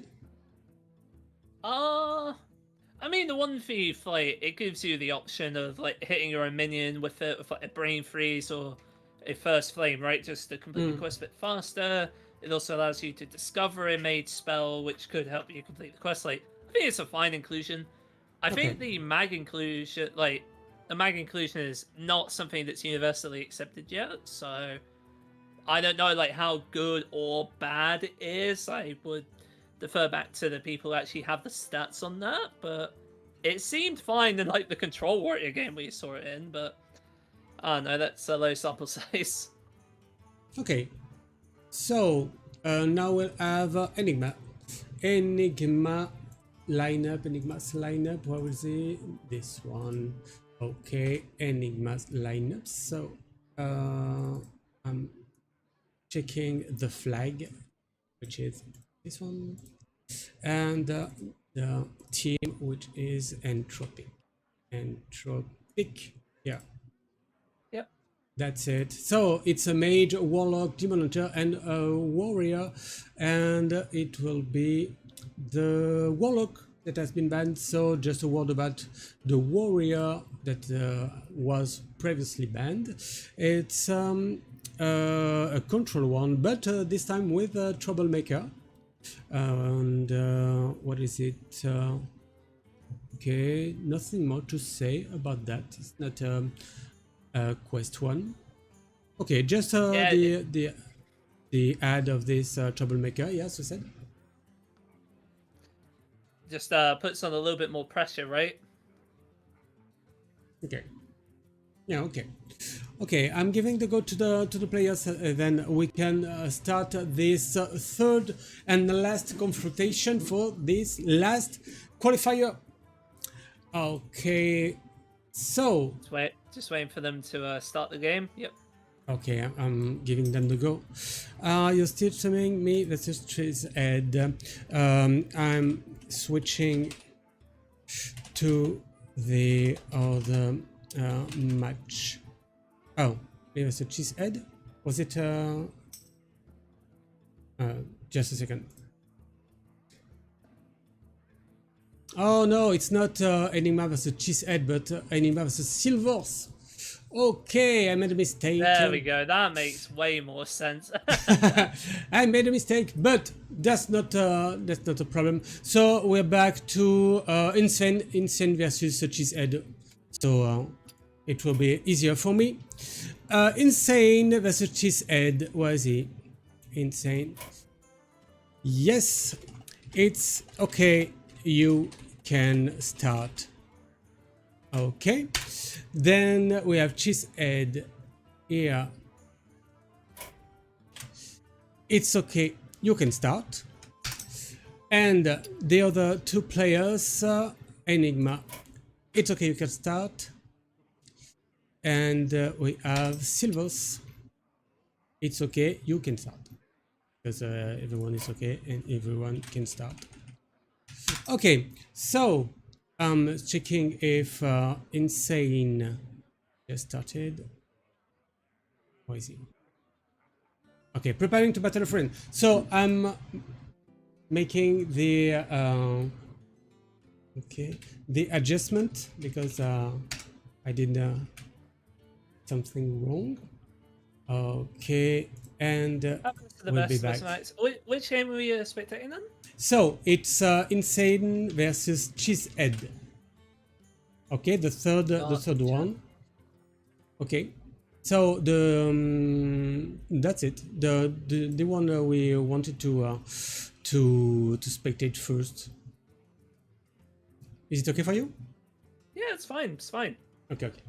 Just waiting for the game to start. Yeah, that's it.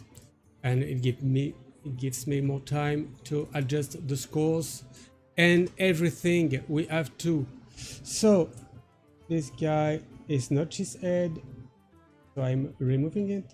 Cheesehead is here. Cheesehead has just started the game, and I'm going to be hopping into spectator mode. Okay.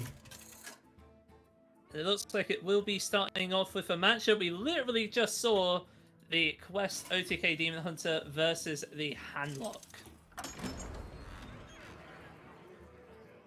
Illidan versus Nazoth. Okay, I'm dealing with the overlay. I'll let you comment a little alone, but I'm back in a few minutes. No problem. So obviously we've seen this matchup in the previous series, and it was dominated quite a lot by En1gma, of course, being able to get those flesh giants down nice and quickly. So the question will be whether or not Cheesehead can replicate that success. We do see the backfire in the opening hand here for Cheesehead, so of course he is going to be drawing quite a few cards early on into this game. And speaking of drawing cards, of course, we see the Sigil of Alacrity and the Illidari studies in hand for Insane. So both sides got a relatively good start. It's just whether or not who can capitalize on that good start more in the mid game. So let's see, we're going to see the Sigil of Alacrity on 2. Most likely because Insane wants to try to Illidari studies and play the card he gets from it in the same turn on turn 3 here to complete the first part of his quest. In the meantime, though, Cheesehead is not slouching about. He will be able to get that Anepharon down on turn 4 here, which, of course, hey, that's almost as good as a Flesh Giant and can be spammed with a Raised Dead as well, because you do see that in hand. But there's the coin into the glide here for Insane. Just going to completely shut that down. And Cheesehead is back to square one. And you won't believe that, but it's now over. The layout is perfectly set up. So I'm back with you. Lovely. Well, you didn't miss much. Insane's completed the first part of his quest. Cheesehead's just drawing a ton of cards and completing his first part of the quest. So, things are looking relatively fine right now, though I would say Insane is ever so slightly ahead just on the fact that he was able to disrupt Cheesehead while completing his own quest. Do you think that we'll have the same kind of game that the previous one, where versus Insane and En1gma because of the same matchup? Yeah, I don't know. It depends, right? Because the way that En1gma won in the previous series was just by getting a ton of flesh giants down and spamming the phrase, right? But regrettably, Cheesehead hasn't quite managed to do that yet, so whether or not he'll be able to do that remains dependent on what he picks up over these next couple of turns here. Oh, there's a flesh giant, so yeah, the answer is yes, he will be spamming flesh giants this game. And I'll be back in 1 moment. Okay. Okay, here the acrobatics. Where are we on the? It's already the part 3 of the quest here, but we have to draw 2 more. You can draw 2 more if you play this left Morgue Artificer, then the Spectrocide. Do you want to do so? Okay. You also can do this and Spectrocide, so you draw only once and you don't play your Morgue Artificer. Okay, you have the reward on 5, and then you can maybe the Cutlass, you can maybe play it on 6, so it has been way quicker than before. What do you want to play as Cheesehead here? Maybe this Fledge Giant. Oh, 2 Fledge Giants, okay. Okay, that's I am in interesting. fact a fan of multiple flesh giants, but Kurtrus being playable on turn 6 is frankly insane. This is not looking good for Cheesehead right now. Yeah.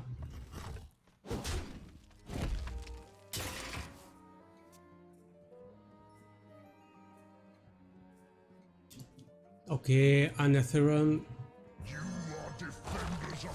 Okay. Okay. You have to be aware that you could discard your reward, crest reward. So be I don't careful. think the quest reward is what Cheesehead's worried about at this point. I think he's more worried about getting rid of Kurtrus and then just trying to finish off Insane as quickly as possible here. Which, to be fair, he is doing a decent job of.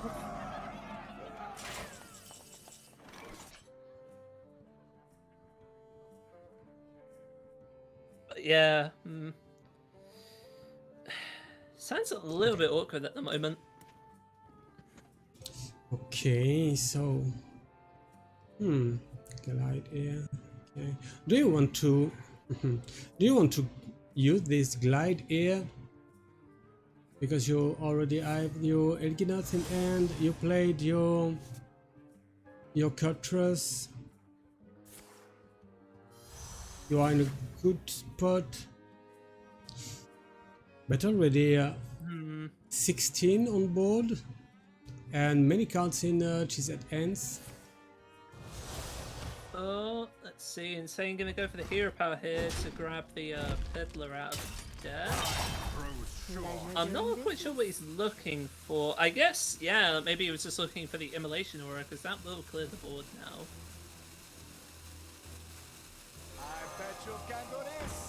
At this point, the biggest problem for Cheesehead is that he's just not got much of a life total left, so it's not going to require that much for Insane to finish him off next turn unless something drastic takes place. For now we have on this group Silvors, at 6 points, 2 wins. Cheesehead 1 win, En1gma 1 win, and Insane no wins. So Cheesehead and En1gma can pretend to get the last spot in this Max League 5.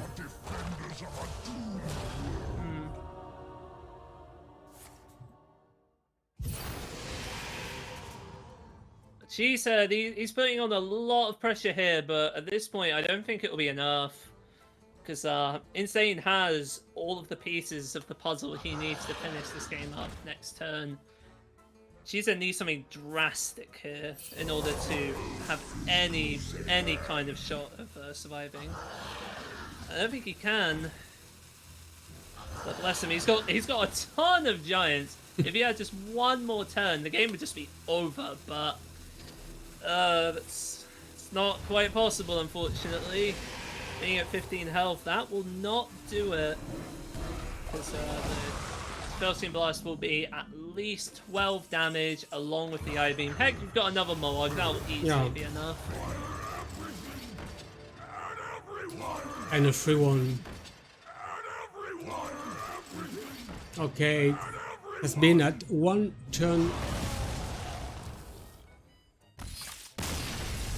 Okay, so it's 1-0 here for Insane. Yeah, if Cheesehead had just one more turn at the end of that game, he would have done it, but regretfully, it's not quite doable against the Kurtrus on turn 6.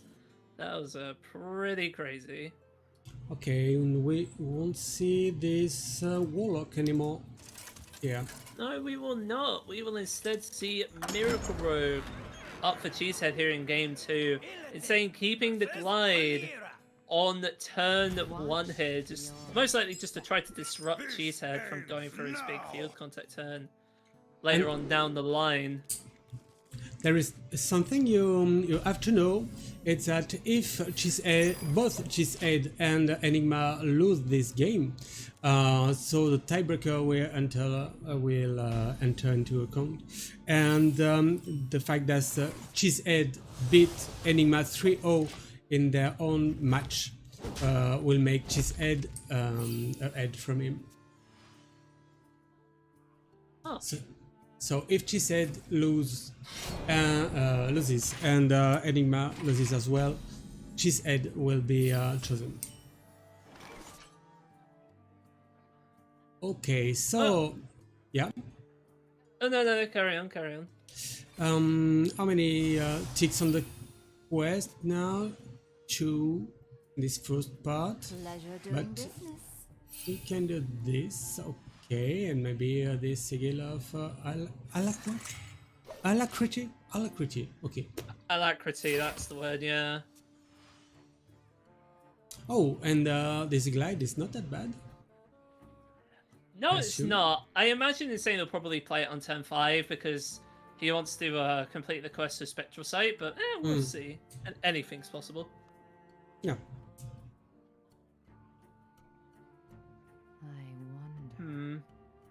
It's wandering. And just a word about the Max League 5. It will be the first time that this individual tournament we organize is worldwide. It will be global this time. Previously it was only French guys, then it was only European guys, and now it's only Earth guys. Max League. And next up it will be the Martian. Yeah, that's it. The Milky Way, and then the universe. That does sound pretty good. I'll tell you what else sounds pretty good, and that's another glide off the top. Another one, but yeah, maybe you want to counter the discount of all last cards in Cheesehead's end. Sounds like a pretty good idea to me, and Insane agrees. So we will see a glide getting 4 new cards for Insane here, as well as getting that 3rd Moag in the deck as well. But these are not really the cards that Insane was hoping to get, because because he doesn't really have much in the way of card draw at the moment.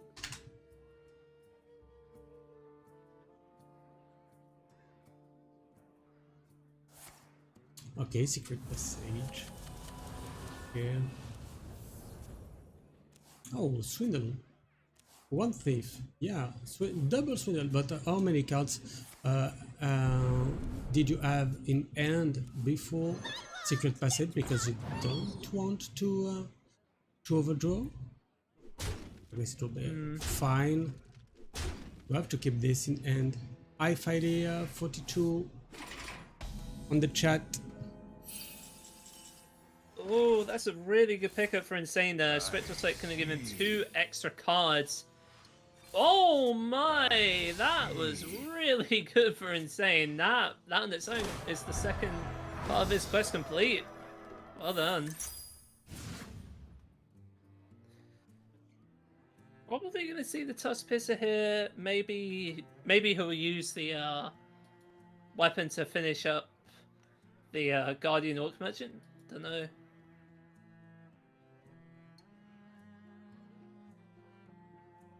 Sorry. Demons? So what is it? Who are you? Part 3 of the quest, 5 to draw.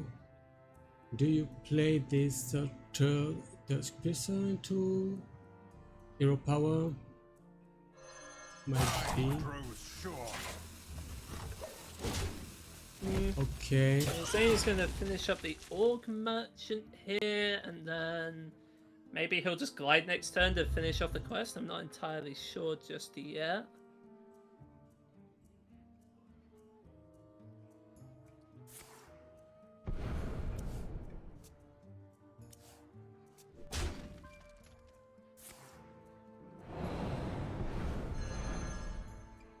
Oh, another Octobot prop coming in, and yeah, Insane's not really going to be able to glide this back very easily, is he?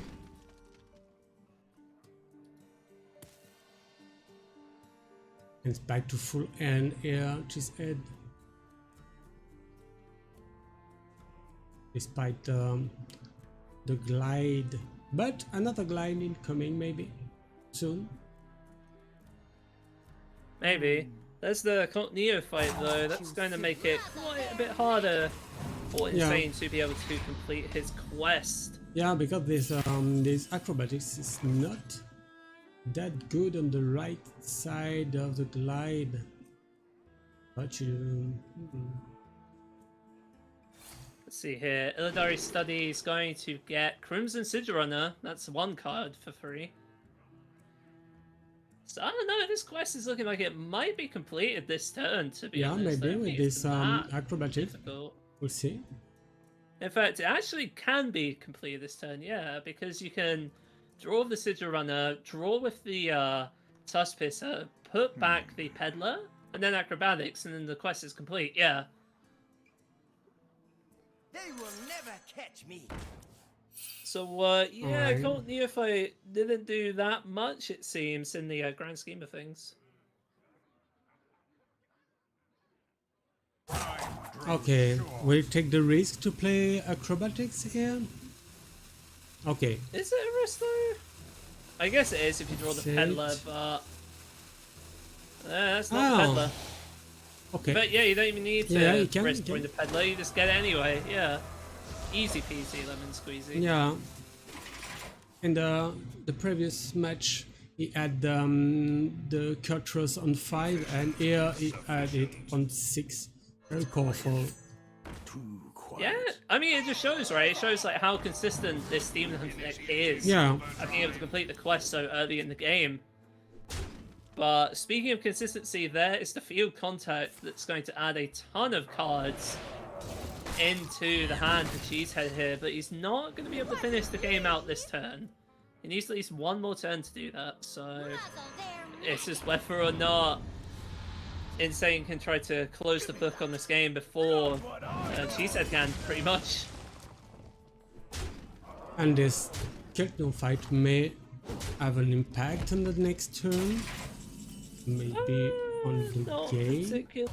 Yeah, you can just go Immolation or into Kurtrus. Okay. And that's both of the Neophytes gone.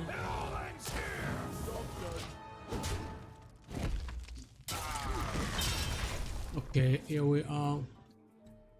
Many parts of this of the combo here in Incense End. Yeah. Cheesehead only has to deal 14 damage here, though. That is not that difficult.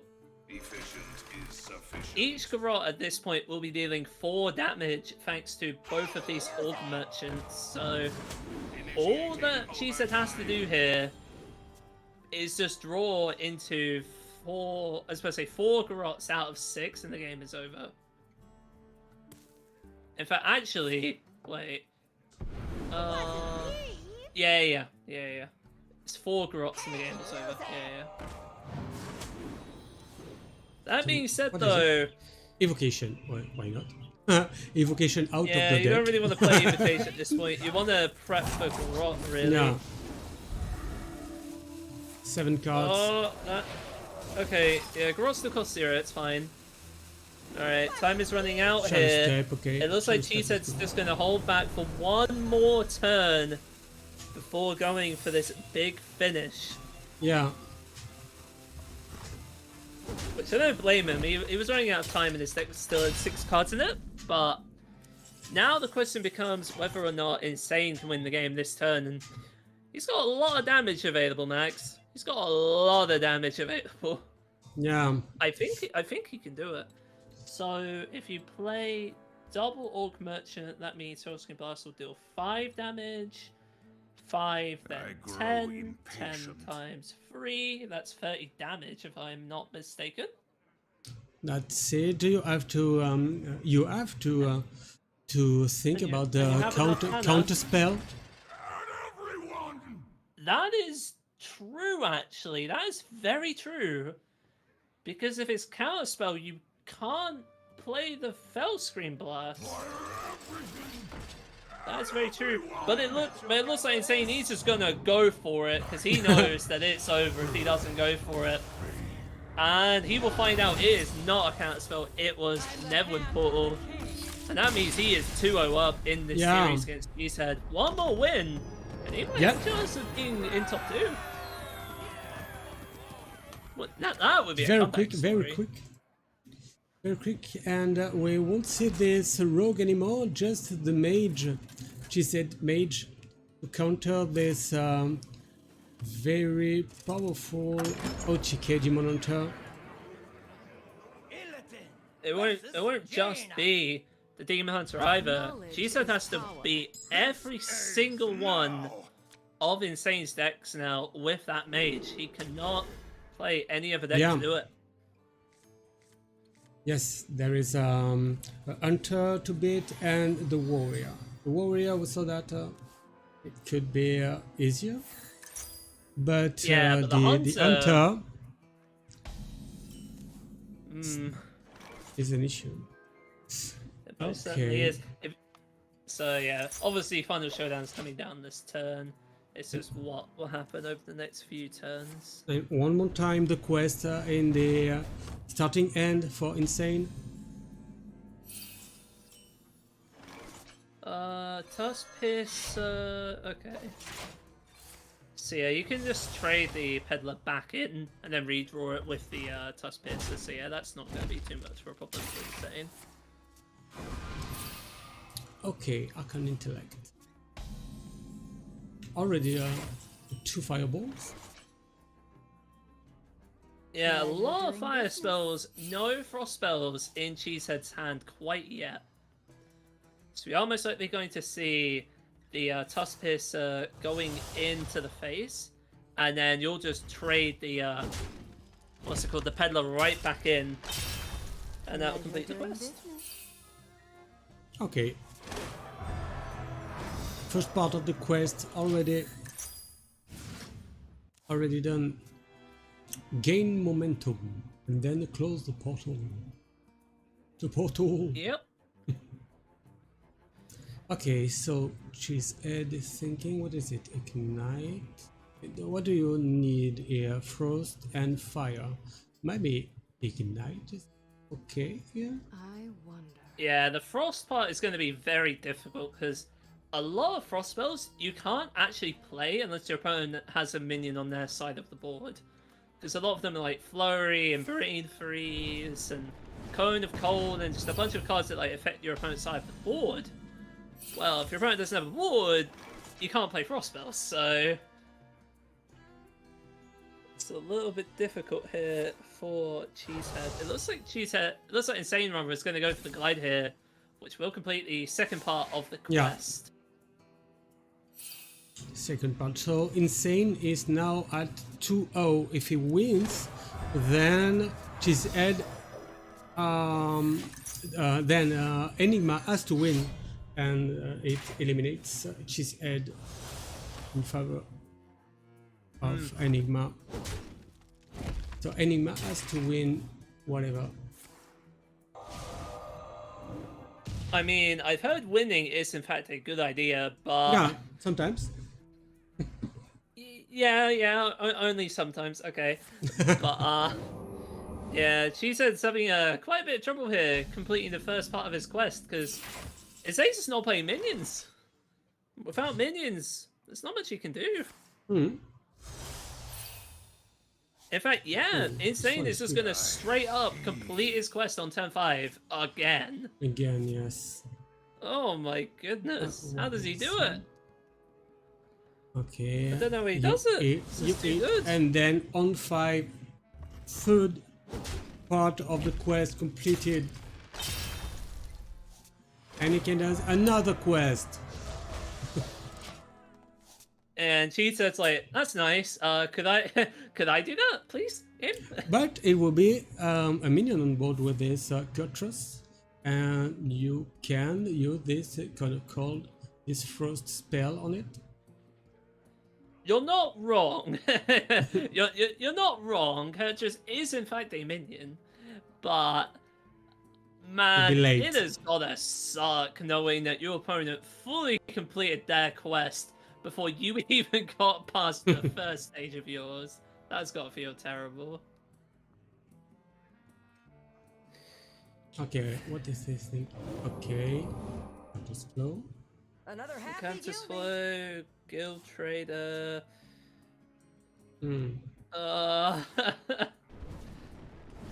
Okay. Yeah. Well, Here it here's is. Cutlass. Here it is. So you have to play it, okay. And then you trade. This one is not that bad. Yeah, I think you And you can philosophy that. philosophy, You know, just to yeah, get the yeah. extra stats on it, why not? Both are 0 mana.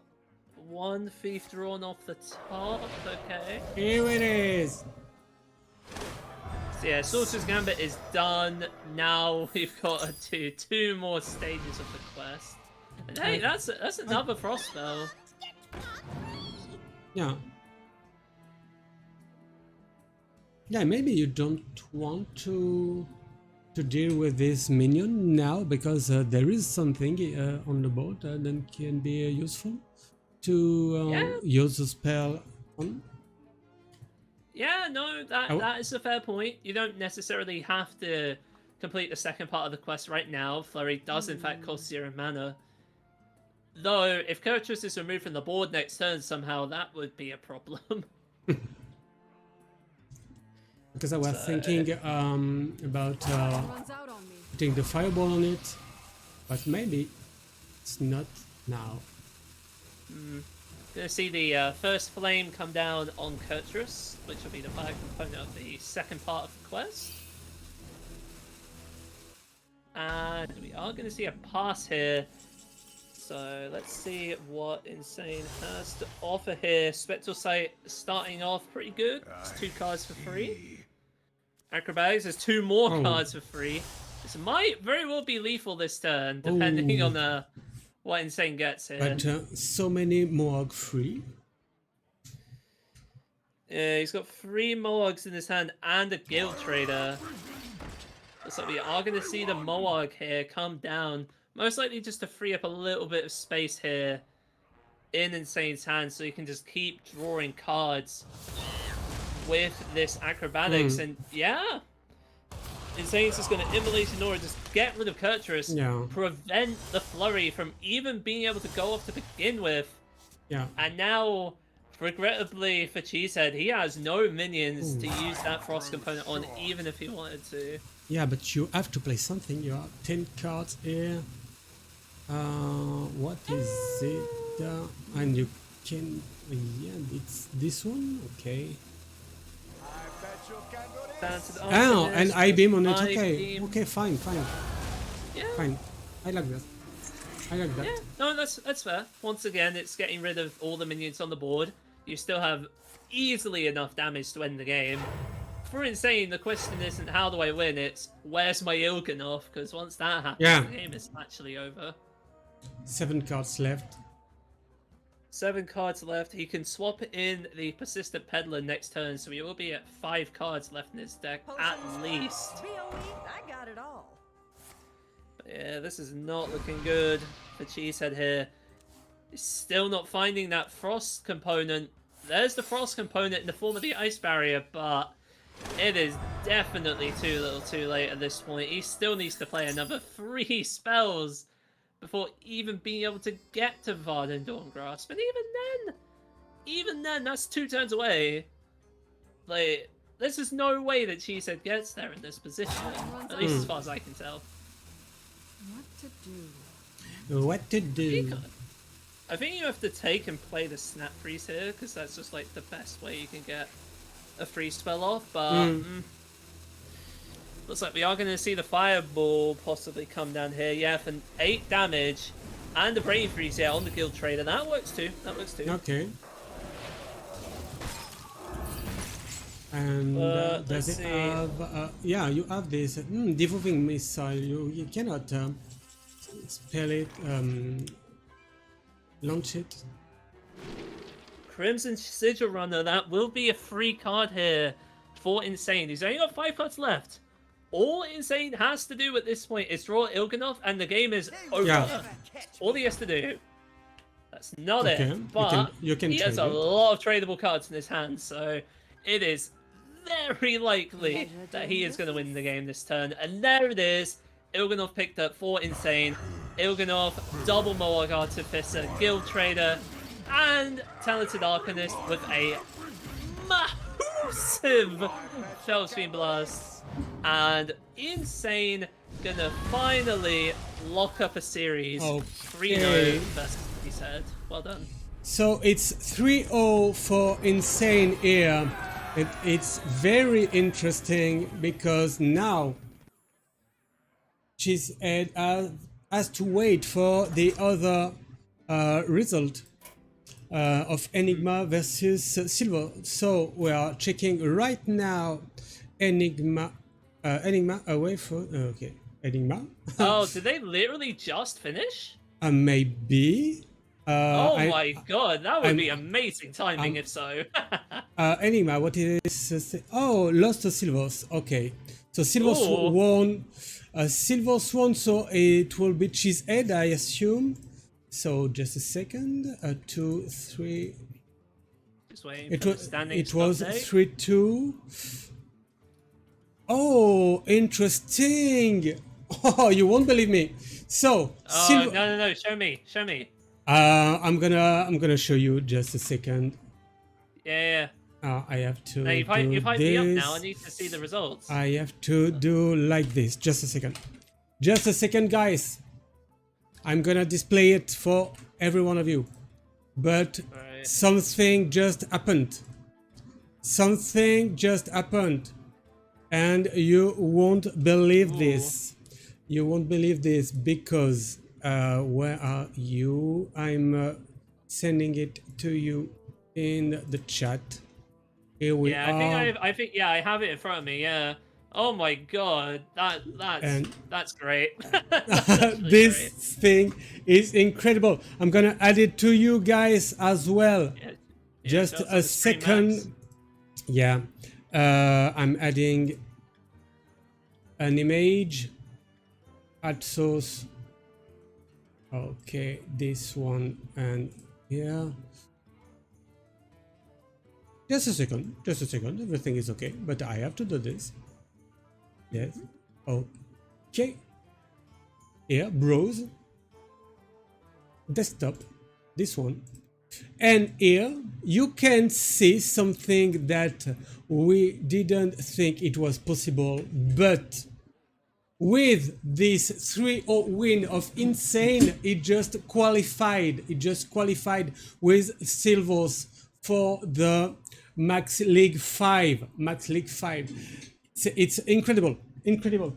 I didn't take the time to think that it was a possibility. Do you remember that we said that we have to wait for the rest of the games because there could be some tiebreakers. Here we are. Tiebreakers are just insane here because of the last game. So we are trying to have the guys on for a little interview. Where is the game? The game just disappeared. Okay, Aston, where are you? Yeah. Okay, so we want Silvors, and we want Insane. Okay, doing battle with a friend, Silvors. I don't know. Yes. Okay. Are you okay for a little interview? Okay, and then Insane. Insane won't believe this, I assume. Are you okay for a little interview on Discord? I'm adding you in our chat. Okay, and I will add Silvors as well on Discord. I'm adding you to our conversation. Okay, so yeah, I'm just adding friends. Silvors is my friend, and Insane is my friend as well. You won't believe it. You won't believe it. Insane, Hello? are you with us? Yeah. Yeah. Do you hear So, us? did I make it? I'm gonna give you the information in a few seconds. Okay. So Paradox, are you? Website it says I did. If the tiebreaker is correct. Yeah. Don't ruin the surprise for us. Yeah. Okay. What happened here? This. So yeah, assuming yeah, the tiebreaker is that's, correct, then yeah, it's you and Silvors that have made it. Yeah, that's it. I mean, Silvors was a given. It's just whether or not. Okay, so Yeah, I'm not sure. yes. I'm not sure Silvers will join us for the interview because he's in a game right now. So Insane, we have an insane information for you that we didn't see coming.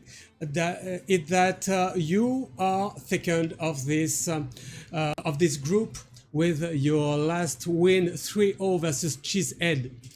Nice. Thanks.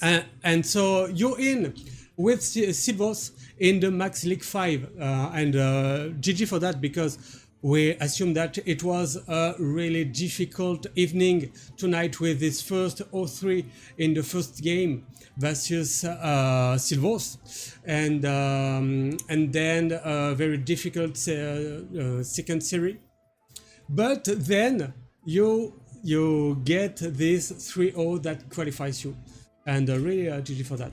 What do you think about this qualifier? Yeah, thanks. Thanks a lot. Yeah, it was. It began really tough for me because yeah, after that loss against Silvers, I mean, I didn't expect to lose because he actually brought Conquest lineup for LHS. He thought it's Conquest, Yeah. but yeah, I guess it worked I out mean, it really turns well out he's for just him. so good. He just wins anyway. You know. He just, Yeah. he just beats everything anyway. Maybe the decks are just nuts. Mm. So yeah, and second game was really close. Yeah, I lost that last game. I think En1gma drew really well. That giant after Glide, I think it decided whole game. Yeah, and in the last series, I think I had like actually 3 favorables for DH, right? It was Three Mage, favorables, Rogue. and you also open like really good as well. Like I think you completed quests on 5, 6, and 6, right? At Yeah. least something silly like that, just super duper quick. Yeah. So And you had very bad moment with this rogue and bad draws with this rogue in the first series versus Silvors. You had your hand absolutely empty, and during the Octobots and only spells with nothing to do with. So we were very very sad for you. But I you made it. think what Max is trying to say is, like, tell us on the down low, how much did it cost you for the bribe to get Blizzard to make your storyline into this tournament? You know, how much did they value the storyline to be like going 0-2 and then just destroying Cheesehead and just making it anyway? yeah, I guess that's a pretty good storyline. Yeah. Now I should win the whole league for it to be even better. Yeah. Have you seen who's playing in the league, by the way? Yeah, there are some really good players, so it would be nice to play against them, to have some tournament experience. Do you have So, anyone in specific forward you to want to it. play against? Yeah, I probably want to beat Gabby in finals. Not that bad. Not that bad. Okay, but if you Considered want, the best player in the world right now, so yeah. if you want, guys, we can proceed to the group drawing right now together. Does Yeah, it let's, sound good let's to see you? if you get Gabby nice and early. Okay.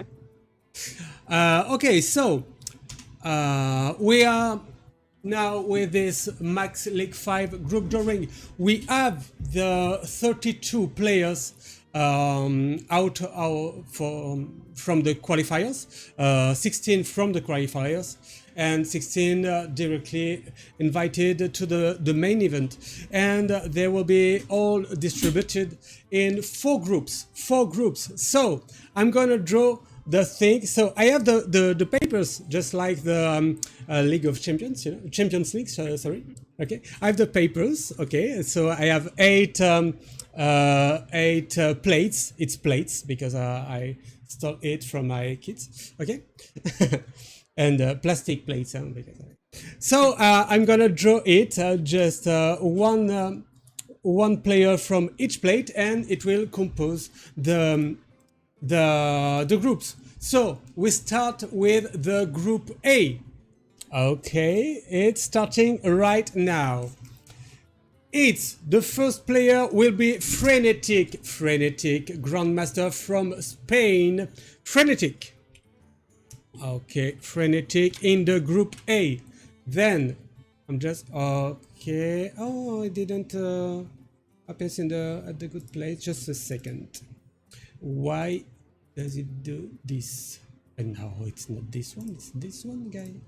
Okay, fine. Frenetic. Done. Now, second player in the group A, we have Floki. Floki, the new Belgium Grandmaster that went top 4 in 2 previous Master Tour. Floki from Belgium. Then, in the third plate, we have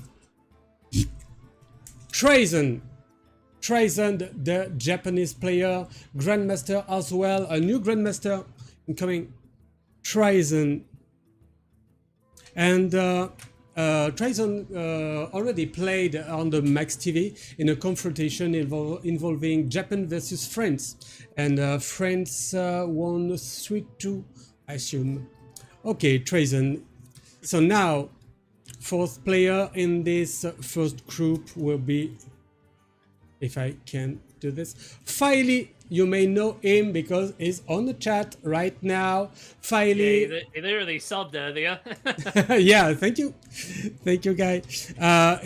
Filey just was runner-up of the Max League 4, so he is qualified for this Max League 5, and he is in a very tough group. But I assume every group would be terrifying. I was about to say, I assume every group will be tough, to be honest. Yeah, just yeah. Now another player from Spain. It's José Luis. José Luis, who just get from the qualifiers, and he will play versus Frenetic, another player from Spain. So now another one from the qualifiers too is Dark Strike, the Italian player with very high win rate in Open Cups. We saw him in the on the qualifiers 2 weeks ago, I assume. Okay, and then penultimate player. It's a player for from the Max team. You may know it's Fury Hunter, Danish player, a top ladder finisher. Fury Hunter. Okay, and the last one, that may be you, Insane, because you're in the last plate because of the last qualifier, you know. So, would it be you? Insane, yes! Yes, what do you think about your group? Well, I heard some really good players, so it's Frenetic, Floki, Trizon, Filey, José Luis, Dark Strike, Fury Hunter, and you. Yeah, it's very stacked actually. Yeah. Got anyone specifically you're feeling that you're gonna, like, just dominate rather than struggle against? Dominate. I don't think so. Every player is good from this group. Yeah, there's a mantra that the Orange Open Cup Discord server uses. They just have like me and like as a duck avatar with like my meta report symbol next to me, and it's just win lol. So that's my suggestion to you. It's like, don't worry about the players, just win. Easy peasy. Yeah, that's it. And it's interesting to have Trizon in this group. I assume it's the only non-European player in this group. Okay, it's quite strange because of the other players we will see. But okay, it's a very European group. It will be good. And we're starting to fill the group B, starting with you missed it just by one. It's Gabby from France. Gabby in the group B. Well, maybe that's a good thing, right? Because you said you wanted to beat Gabby in the finals. Yeah, in the final. So, just a word. You see that there will be 8 players involved in each group, and only the 2 first players will reach the playoffs. So it's a very, very tough tournament. Okay, then another Czech player, Jarla. Jarla in the same group.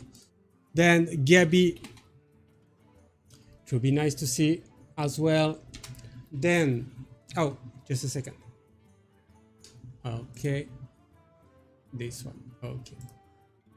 Okay, third player involved in the group B. It's Arutemu from Japan. That's it. Arutemu. Only grandmasters now in this group, and now a fourth one. It's Idan Prok, the Israeli player that who just won the Max Open Cup 7. The next one will be 8. Idan Prok. Okay, so he won the Max Open Cup, so he on the slot in the Max League. Then who will be now? It's Tuggy, non-French player who has a very, very high win rate in Open Cups. Tuggy is from Corsica. I don't know if you know this island. I know where Corsica is. Yeah. It's the island like right next to Italy. Yeah, I know Corsica. That's it. It's where Napoleon was born. Oh, okay. So Tuggy in this group B. So it's the second French player. Then we have, you may know him because it's Pocket Train. GB represent, boys. Let's go. Yeah, that's it. It was in your group in this qualifier. Poker Train from UK, and then we have another one, the 7th one. If I can open the thing, it's Otani3. Otani3, another Japanese player. Oh, from Japan, yeah. Yeah, who won his slot from the qualifier maybe last week. Yeah, and now the last one, it will be Lightning from Germany, who won from the qualifiers too. Lightning. Okay, what do you think about this group B? It's Gabi, Yala, Alutemu, Eden Proc, Tugi, Poker Train, Otani3, and Lightning. Maybe it's a more balanced group. What do you think? After you, Insane. Well, it's a pretty strong group as well. I think it has a lot of grandmasters and Yeah. open cup grinders, so it's going to be interesting. Yeah, that's what we wanted to do with this Max League 5. It's to involve grandmasters from any continent together in the same event, and then the best win rate players that has no possibility to play versus those guys, but we can see them in the same groups, in the same confrontations, and maybe it's for the best, I guess. Okay, now the group C, opening with Warma. You know him, another French guy, another grandmaster, Warma in the group C. Then, ooh, it's an American one. It's Nalgidan. Is oh, I don't know the word in English. Argentin, from Yeah, Argentina. from Argentina, yeah. Argentina. Nalgidan. Okay. The first time we have Nalgidan involved in one of our tournament. Then into Bay. Okay. Rami 94, another one from Argentina. Okay, they will be interesting to see this. And now another grandmaster, and then orange. So From good old Sweden.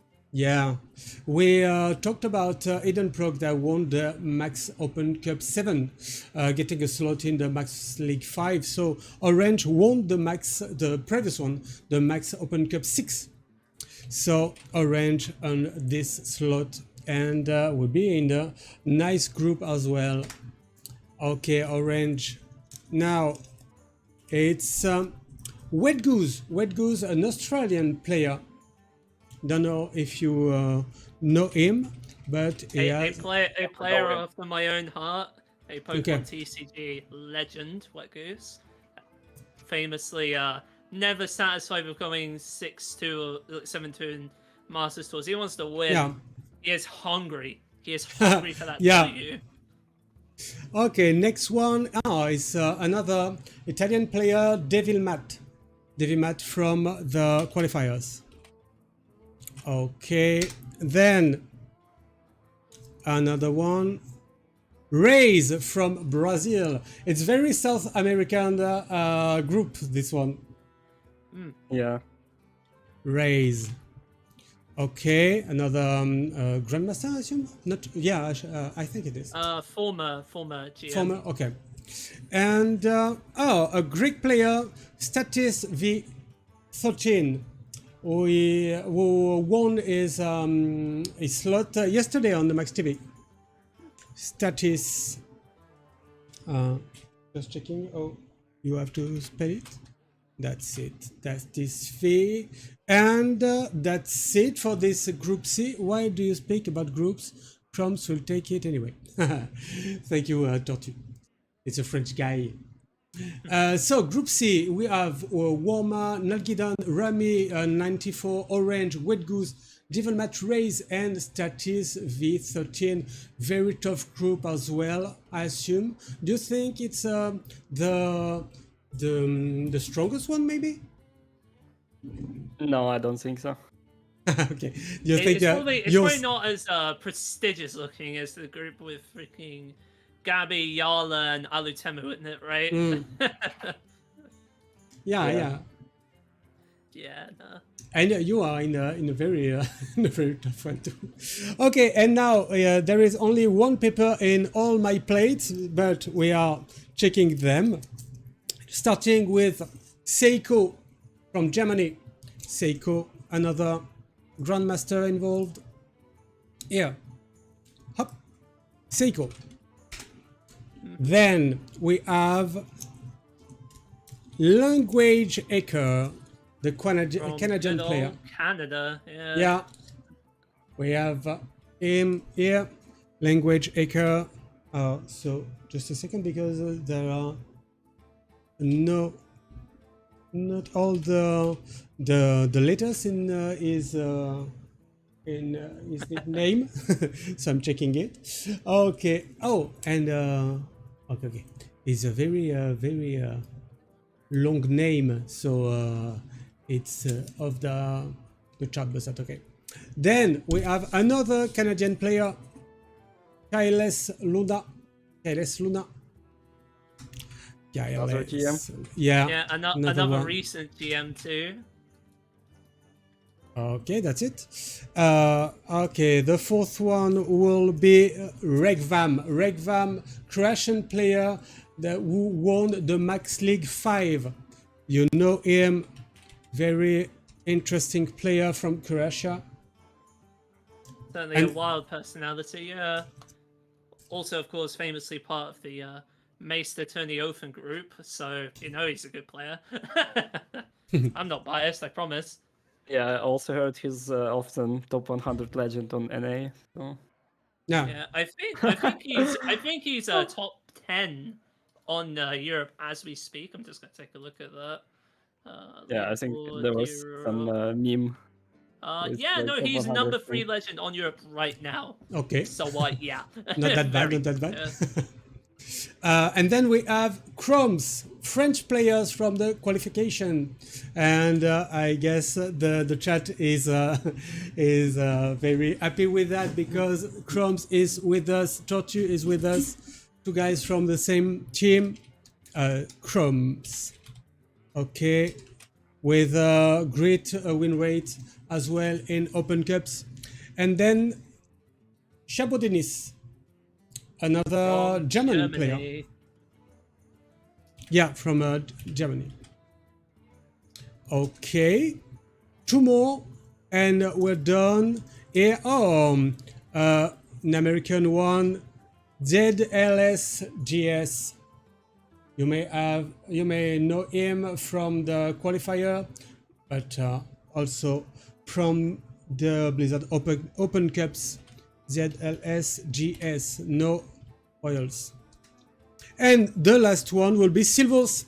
Silvors, you Insane are in the group A, but he will be in the group D.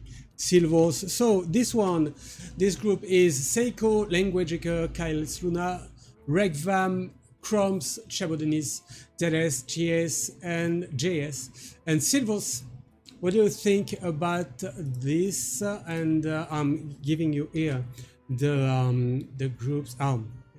Just a second. Okay, just a second, so I can make the capture. Okay, just a second. No, I'm not. Okay. Now, working? Yes, working.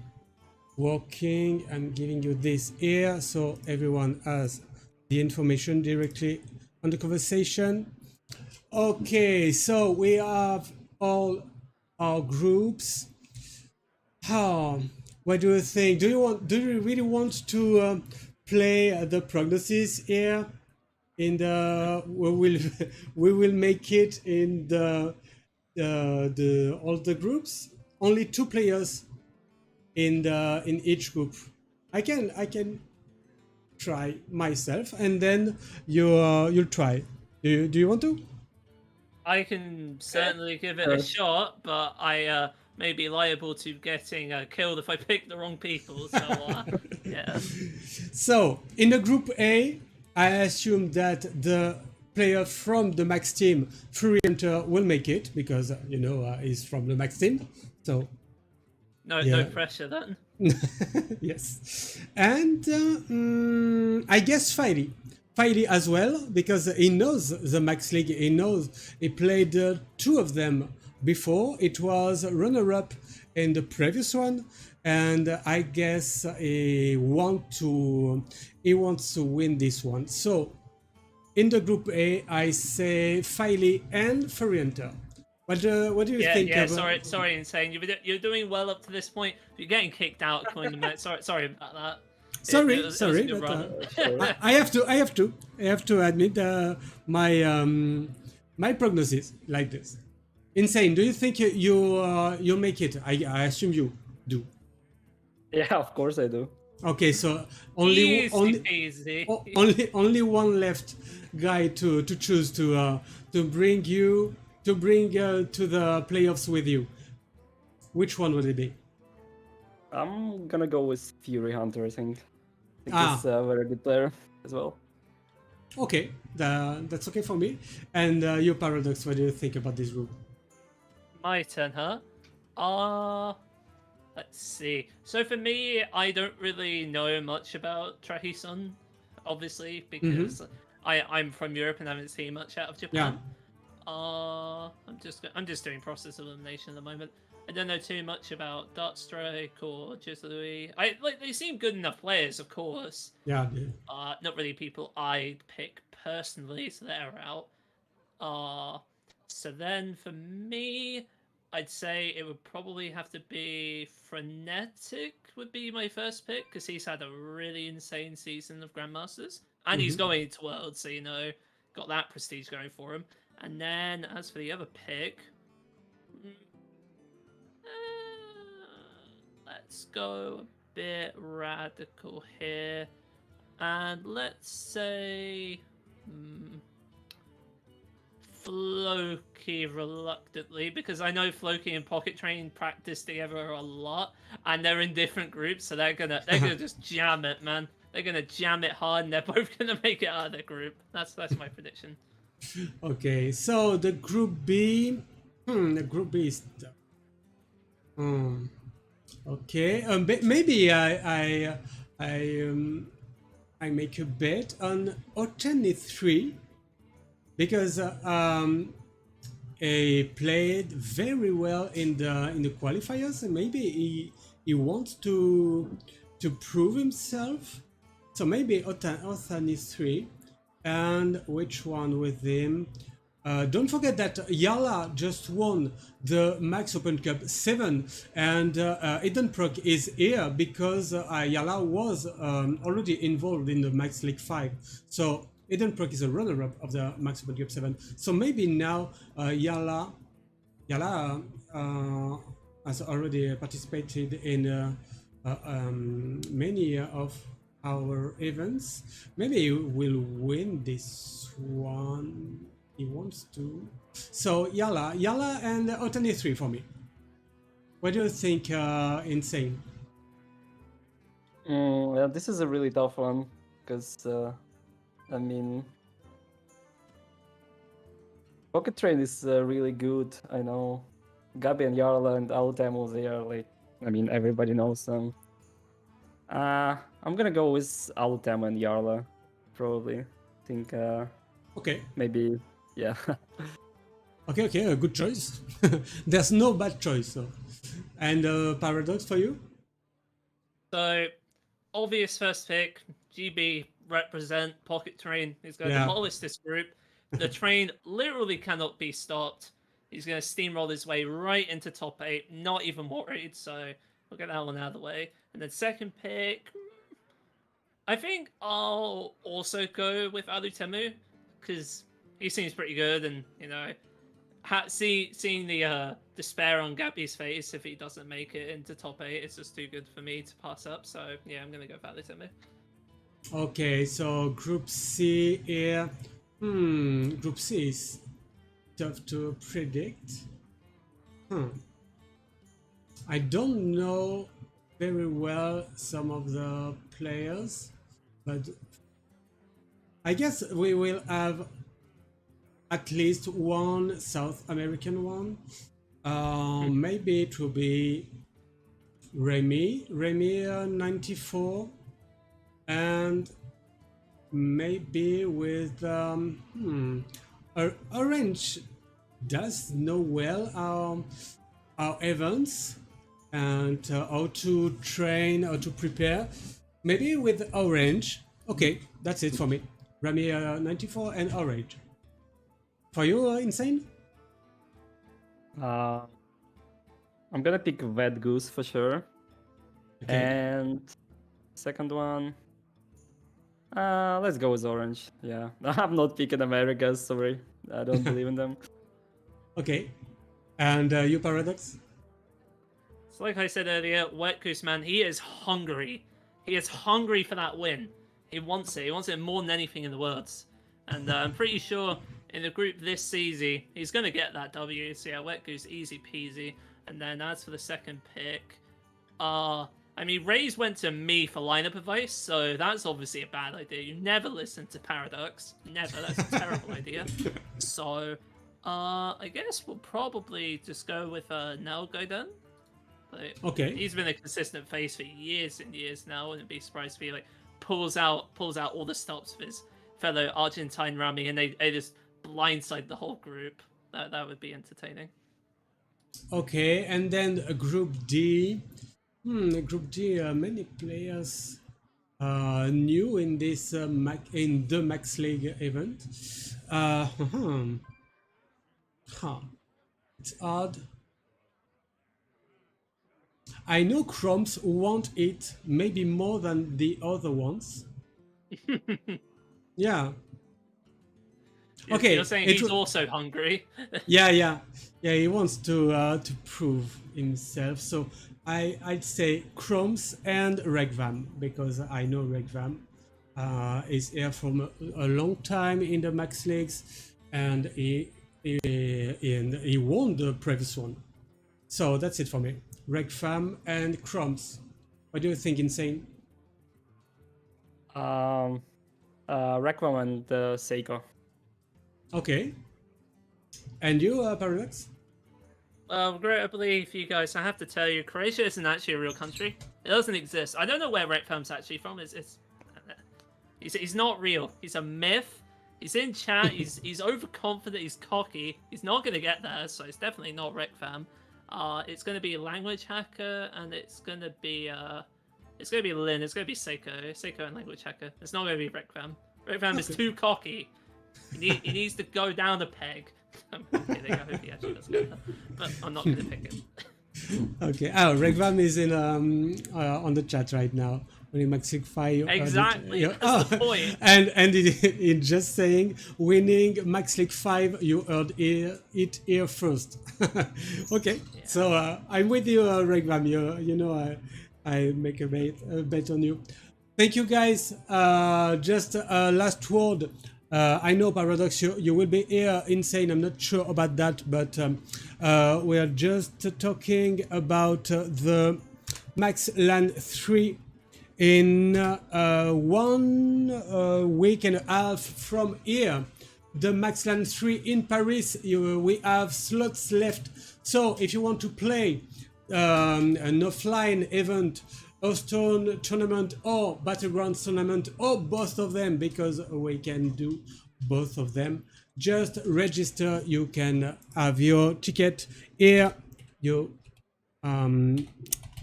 just have to use the tournament command and you can register. So we will see you on October 9 in Paris. Thank you, both of you guys, for this evening. And I'm granting you the rights on the Discord, Insane, for the rest of the competition. And I'm giving you